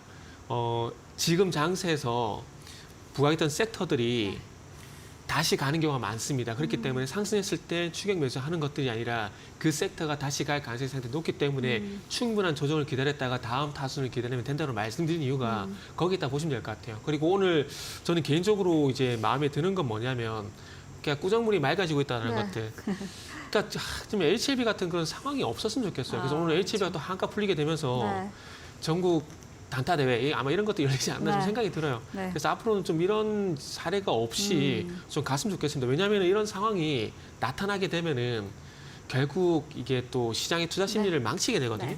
망치게 되면은 또 시장 상황이 안 좋게 되고 악순환이 되고 이렇기 때문에 HLB 사태가 좀 빨리 좀 가라앉고 좀 시장이 다시 반도체 주도로 해서 종목 장세가 다시 갔으면 좋겠어요. 네, 그렇죠. HBL 사태부터 종목 장세까지 계속 이어지면서 오늘 시장도 그리 쉽지는 않았습니다. 그래도 오늘 시장 어떻게 마무리가 되는지 지금 지수로 체크를 해보겠습니다. 양시장 지금 여전히 파란불을 켜고 있습니다. 코스피부터 체크를 해볼까요? 0.64% 하락하며 2,724선 지나가고 있습니다. 코스닥 역시나 약보합 지나가면서 계속해서 조정세 이어가고 있는 상황인데요. 지금 수급 동향은 어떠할지 코스피 코스피부터 체크를 해보겠습니다. 코스피 시장 안에서는 외국인과 기관 투자자 덜어냅니다. 외국인 오늘로써 3거래일째 덜어내면서 마감을 향해 달려가고 있고요. 개인 투자자 홀로 담아내고 있습니다. 코스닥 시장은 어떠할까요? 코스닥 시장 안에서는 개인과 외국인 투자자 동반 매도세를 보이면서 지수의 하방 압력 가하고 있습니다. 그래도 기관 투자자 홀로 담아내면서 지수를 좀 보호하고 있습니다. 자, 그럼 오늘 시장 마무리하도록 하겠습니다.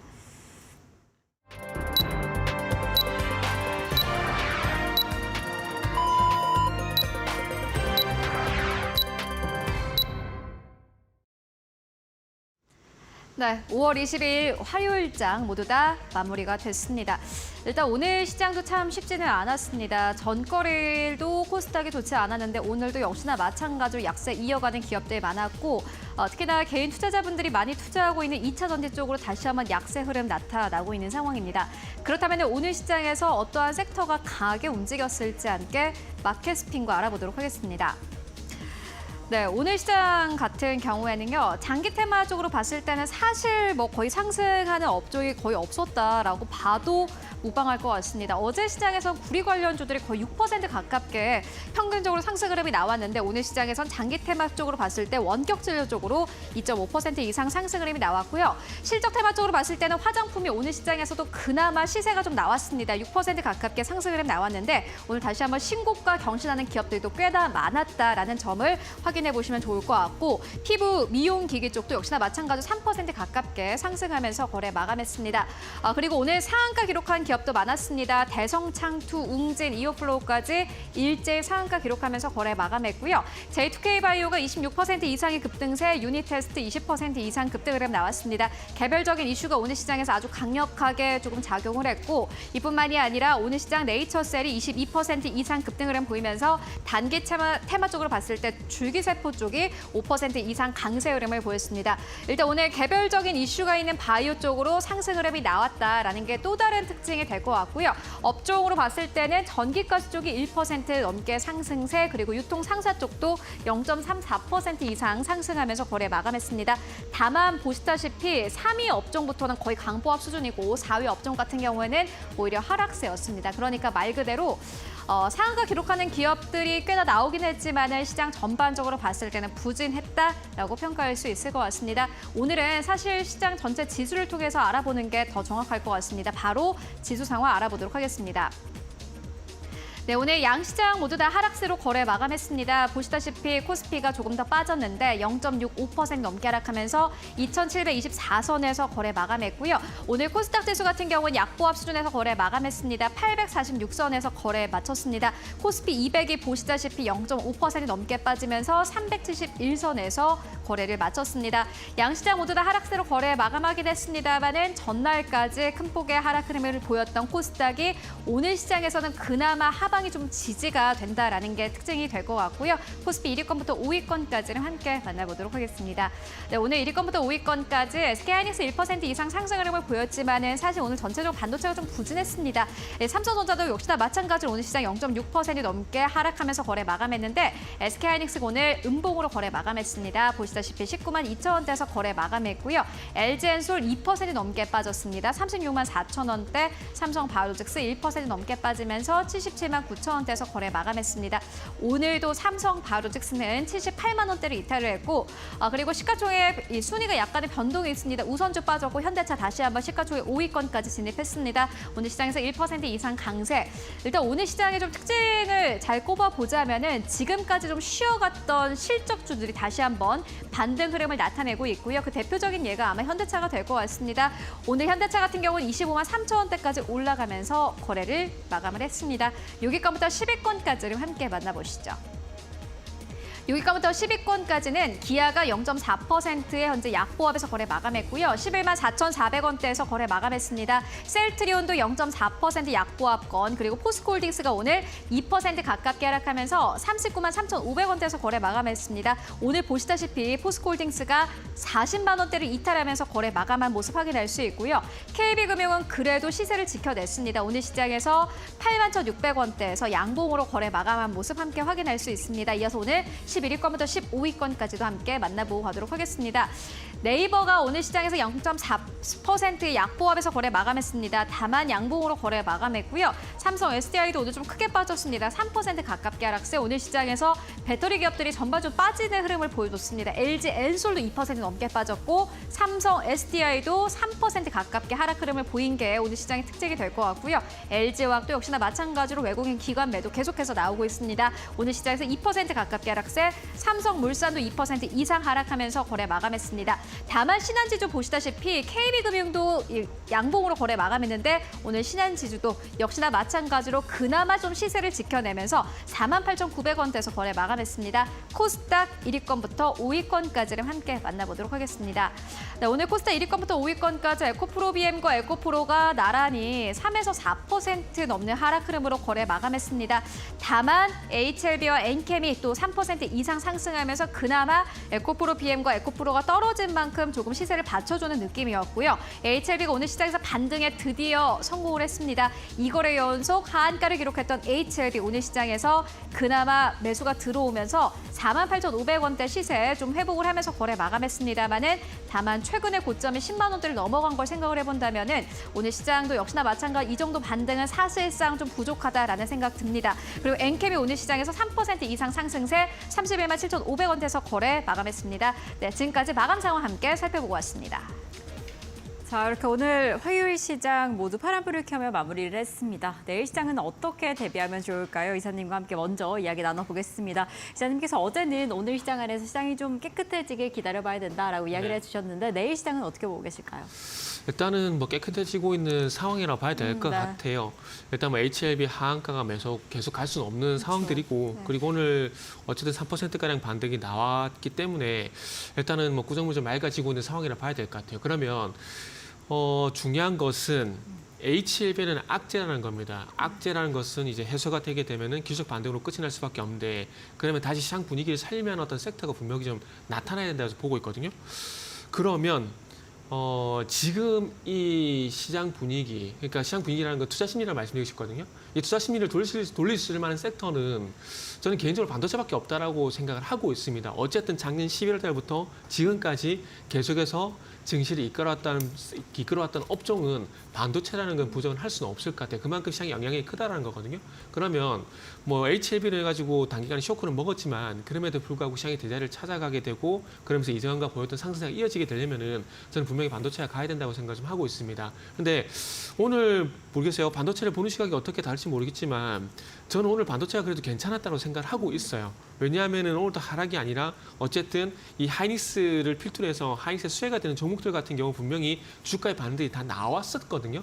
그렇기 때문에 이 분위기를 이제 이어가느냐, 이어가는 어떤 전초전을 만들었다는 게 저는 상당히 긍정적으로 보고 있는 상황입니다. HLB와 반도체가 무슨 상관이냐 이렇게 질문하시는 분도 간간히 좀 많으신데 왜 상관이냐면은 HLB를 인해 가지고 증시 분위기를 다운시켜 버리게 되면은 그 영향이 반도체도 같이 간다는 겁니다. 그러니까 지금 그런 이유는 종목 장세이기 때문에 그런 영향이 갈 수가 있는 거거든요. 그런데 어쨌든 HLB였던 그 꾸정물이 이제 맑아지게 되고 그러면서 분위기를 다시 한번 살리려면은 이 분위기 살리면 어떤 섹터가 분명히 있어야 된다는 거죠. 그게 결국에는 이제 반도체가 될 수밖에 없다라고 봐야 될 것 같아요. 그래서 일단은 분명히 뭐 엔비디아는 내일이죠. 실적 발표하고 난 다음에 갈 거라고 봅니다. 그러면은 이 엔비디아의 효과가 우리나라에 오는지가 상당히 중요할 것 같고 이 엔비디아 실적 발표를 계기로 해서 반도체가 다시 한번 시장 중심이 올라가게 되고 투자 심리를 그러니까 투자 심리 이거 보시면 돼요. 종목별 등락 현황. 오늘 한번 예를 들게 되면은 코스닥 같은 경우는 하락 종목수가 931, 상승 종목수가 621이거든요. 이게 바뀌면 돼요. 이게 바뀌었다는 게 증시 분위기가 바뀌었다는 거거든요. 상승 종목수 많은 거. 그래서 그 분위기가 한번 오는지를 한번 봐야 될 것 같아요. 그래서 일단 내일까지는 뭐 개별 종목 대응을 하시면서 조금 분위기, 그러니까 확인 후 대응 이런 부분을 말씀드리고 싶고 반도체, 우주항공 그리고 다음 주 아스코 관련돼 가지고 관련주들 한번 보시면 좋겠다라는 말씀 다시 한번 또 반복해서 드리고 싶네요. 네, 아무래도 개별 장세, 종목 장세가 계속해서 이어지고 있는 만큼 우선 반도체가 주도주로 좀 든든하게 자리매김할 수 있을지 뭐 내일 다가올 엔비디아 실적 발표까지 체크를 해보시는 게 중요할 것 같습니다. 자, 대표님 어떻게 보고 계실까요? 내일 시장 어떻게 대비하시는 게 좀 좋을까? 어떻게 보고 계실까요? 우선 뭐 시장에 네. 있어서는 오늘 좀 약한 그런 모습들이 좀 나왔었는데요. 좀 조정을 받을 수도 있지 않을까라고 좀 생각을 합니다. 일단 엔비디아 실적 발표가 좀 나오고 난 이후에 방향성이 좀 결정될 것이다라고 시장에서는 좀 많이들 예측하고 있는 그런 상황들인데 아마 잘 나올 거예요. 잘 나올 건데 과연 이제 시장에 있어서의 투자자들의 좀 반응이 어떻게 나오느냐가 관건이 아닌가라고 좀 보여지고요. 밸류가 조금 높은 부분들은 있습니다. 그렇지만 여전히 주도 섹터인 부분들은 반도체 쪽이기 때문에 반도체 쪽에 있어서의 종목군들의 순환 상승이 좀 나오지 않을까라고 좀 생각을 합니다. 그럼 보면 뭐 HBM 쪽이라든가 뭐 CXL이라든가 온디바이스 AI 여러 분야들이 좀 있는 그런 사항들인데 소재 쪽과 부품 쪽 같은 기업들은 그렇게 많이 못 올랐어요. 그렇기 때문에 그런 종목군들 중에서 수급이 좀 괜찮은 그런 종목군들 같은 경우는 좀 반등이 좀 나올 수 있지 않을까라고 좀 판단을 하고 있거든요. 그럼 그런 종목군들 좀 보면 좋을 것 같고요. 뭐 덕산하이 메탈이라든가 아니면 뭐 샘CNS라든가 이런 기업들 같은 수급이 좀 괜찮아요. 그럼 그런 종목군들은 좀 반등이 나오지 않을까라고 좀 보고 있기 때문에 순환 상승을 좀 기다려보는 그런 전략이 좀 좋지 않나라고 좀 보여지고 지수에 있어서의 조정은 한 21선 정도까지는 좀 조정을 받을 수 있지 않을까라고 좀 생각을 하는데 그 부분들에 있어서의 기준은 환율로 좀 보시면 좋을 것 같아요. 환율 같은 경우를 좀 보게 되면 5월 중순경에 1340원대까지 진입을 했다가 다시 이제 1360원대 다시 진입을 했거든요. 그러면 추가적으로 좀 상승이 나오게 된다면 1370원대 중반 정도 때까지는 반등이 좀 나와줄 수가 있을 것 같아요. 그럼 지수는 조금 조정을 받는다라고 좀 생각을 하면 될 것 같고 그런 1370원 부근대에서는 일단 분할 매수 포인트를 좀 잡게 되면 지수에 대한 전략은 괜찮지 않나라고 좀 보여집니다. 그런 반도체 쪽 섹터도 있는 그런 상황들이기 때문에 주도 섹터 이외에 좀 볼 수 있는 그런 부분들은 이슈가 되는 그런 부분들이죠. 뭐 우주항공 쪽이라든가 아니면 바이오 쪽 이런 쪽도 괜찮지 않나라고 좀 보여지고요. 또 한 부분들은 뭐 원자재 쪽에 있어서의 종목군들도 나쁘진 않다. 다만 이제 많이 올라가는 그런 부분들이 있으니까 순환 상승을 좀 대비한다라면 뭐 곡물 쪽이라든가 이런 쪽도 나쁘진 않다라는 점 좀 말씀드리겠습니다. 네, 이렇게 종목 장세에서 좀 집중해봐야 될 섹터가 두 분이 좀 비슷한 이야기를 해주셨습니다. 반도체부터 우주항공, 바이오까지 어떠한 이슈로 움직이게 될지 체크해보시는 게 중요할 것 같고 이렇게 계속해서 이어지고 있는 개별 종목 장세 안에서 어떤 종목을 좀 집중하면 좋을까 공략주를 체크해보시는 게 중요할 것 같은데 이사님께서는 또 반도체 관련주인 넥스트칩 가져와 주셨어요. 어떻게 좀 지켜보시면 좋을까요? 네, 그래서 반도체 갖고 왔습니다. 네, 그래서 반도체 가야 반도체, 됩니다. 역시 네. 반도체 봐야 된다. 네. 일단은 넥스트 칩이라는 종목을 네. 준비를 했는데 네. 일단 오늘 장중에 좀 상승이 거래량 실리면서 상승이 나와서 좀 관심이 생겼습니다. 그러다 보니까 어떤 뉴스가 있는지 한번 찾아봤는데 일단은 오늘 교보증권 리포트가 좀 먼저 영향을 좀 준 것 같아요. 일단은 이제 아다스 관련돼 가지고 아다스 관련돼서 이 넥스트 칩의 차량용 ISP에 대해서 상당히 긍정적으로 좀 평가를 하고 있더라고요. 물론 기술력 분명히 있는 회사는 맞습니다. 2024년 게 올해죠. 올해 7월 달부터 유럽 지역에 출시가 되는 차량에 아다스 장착이 의무화가 시행이 됩니다. 그러다 보니까 거기에 관련돼 가지고 자율주행 시장 개화에 따른 이제 차량용 ISP 기술력 이런 부분들이 좀 부각이 되고 있습니다. 매출의 86%가 ISP이기 때문에 당연히 이런 이슈가 있게 되면은 뭐 넥스트 칩 같은 경우에 뭐 주목을 받을 수밖에 없다라고 좀 말씀드릴 수 있을 것 같고요. 그리고 이제 유럽에서 어쨌든 이제 아다스 장착 의무화 이런 이슈가 있는데 그가 동반해서 이제 유럽의 고객사와 아다스용 스테임 온칩 아파치 6 기술 검증을 좀 진행을 한다라고 해요.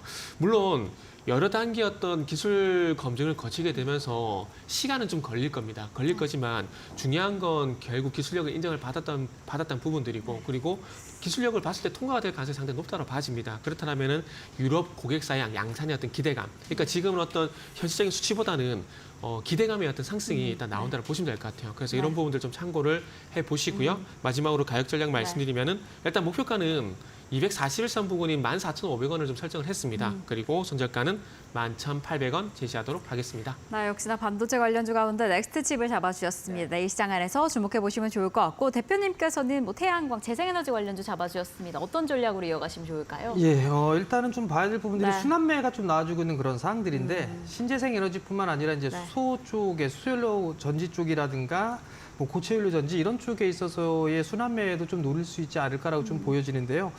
SK 이터닉스를 일단 관적으로 좀 말씀을 좀 드리려고 하는데요. 분할로에서 상장을 했던 그런 기업입니다. 근데 이제 최근 들어서 SOPA 쪽에 있어서 관심이 좀 많이 늘어나고 있는 그런 사항들입니다.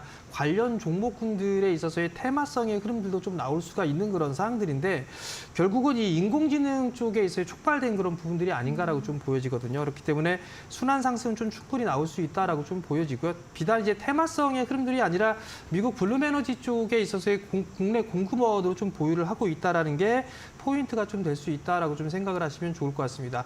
주가적인 측면으로 보게 되면 많이 빠져 있는 상황에서 반등이 좀 나왔었어요. 강한 상승하고 난 이후에 며칠 조금 조정을 받는 그런 모습들이 좀 나왔는데 4거래일 정도 조정을 받았습니다. 그러면 다시는 정고점 돌파 시도는 좀 충분히 나올 수 있지 않을까라고 좀 판단이 되기 때문에 일단 관심 있게 순환매적인 흐름들로 관심 있게 좀 봐도 좋지 않을까라는 점을 좀 말씀을 드려보도록 하겠고요. 목표가는 1차적으로 25,500원 정도까지는 무난하게 움직이지 않을까라고 좀 보여지고 테마성 흐름들이 나오게 된다라면 3만 원을 돌파하는 시도는 좀 나올 수 있지 않나라고 좀 판단을 하고 있고요. 손절 가격은 조금 오늘 제법 올랐습니다. 좀 밀려 내려올 줄 알았는데 19,500원 정도를 손절가로 좀 잡으면 되지 않을까 그렇게 좀 말씀드리겠습니다. 네, 내일 시장 안에서 넥스트집과 SK 이터넉스 집중해 보시면 좋을 것 같고요. 그럼 두 분과는 오늘 여기에서 인사드리겠습니다. 오늘도 감사드립니다. 감사합니다.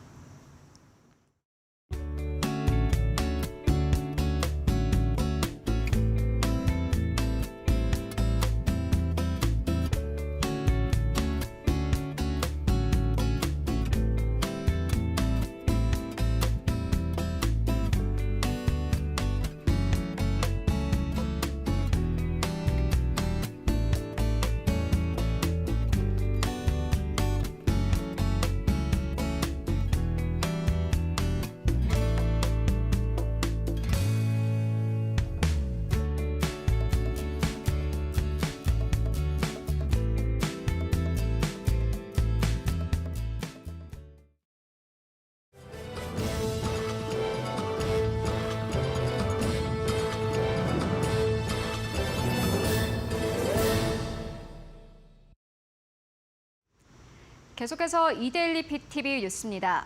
경기 침체가 장기화되며 경기 전망은 부정적이지만 반도체 경기는 호전되고 있다는 분석이 나왔습니다. 한국경제인협회는 매출액 기준 600대 기업을 대상으로 기업 경기실사지수 BSI를 조사한 결과 올해 6월 BSI 전망치가 95.5로 나타났습니다. BSI가 기준치인 100보다 낮으면 부정응답이 더 많은 것을 의미하는데 2022년 4월 이후 27개월 연속 100을 하회하고 있습니다. 업종별로 보면 제조업과 비제조업이 함께 부진했지만 반도체가 포함된 전자 및 통신 장비는 21개월 만에 기준선 100을 돌파했습니다. LS 일렉트릭이 부산 사업장 초고압 변압기 생산 능력을 2배 늘립니다.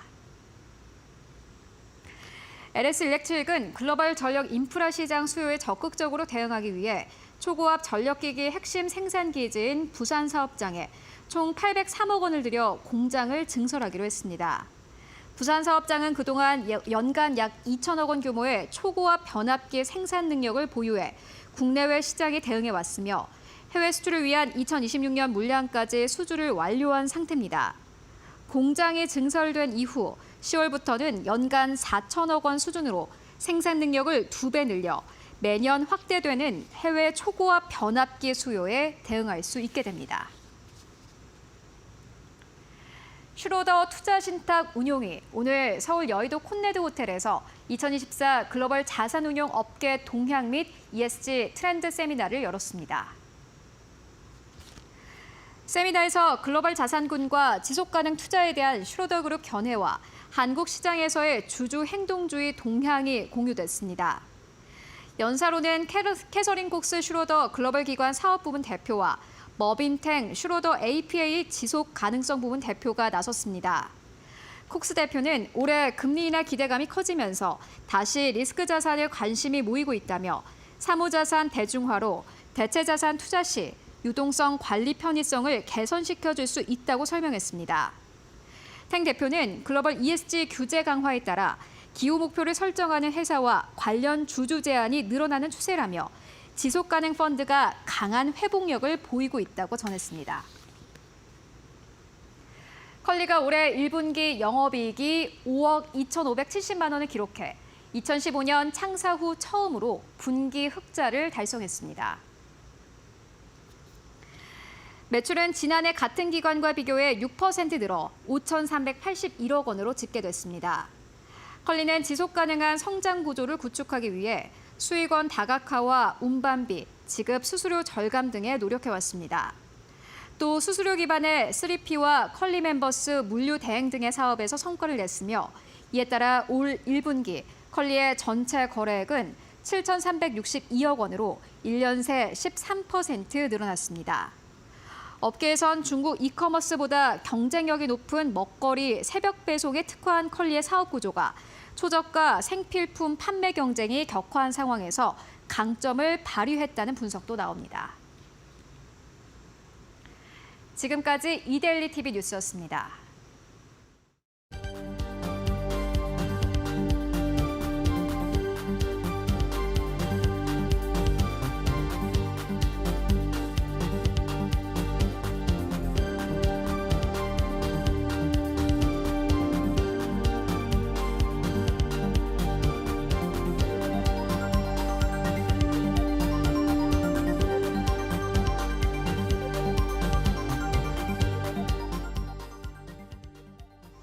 네, 오늘 저희가 준비한 소식은 여기까지입니다. 저희는 내일도 든든하게 함께하겠습니다. 시청해주신 여러분 모두 고맙습니다.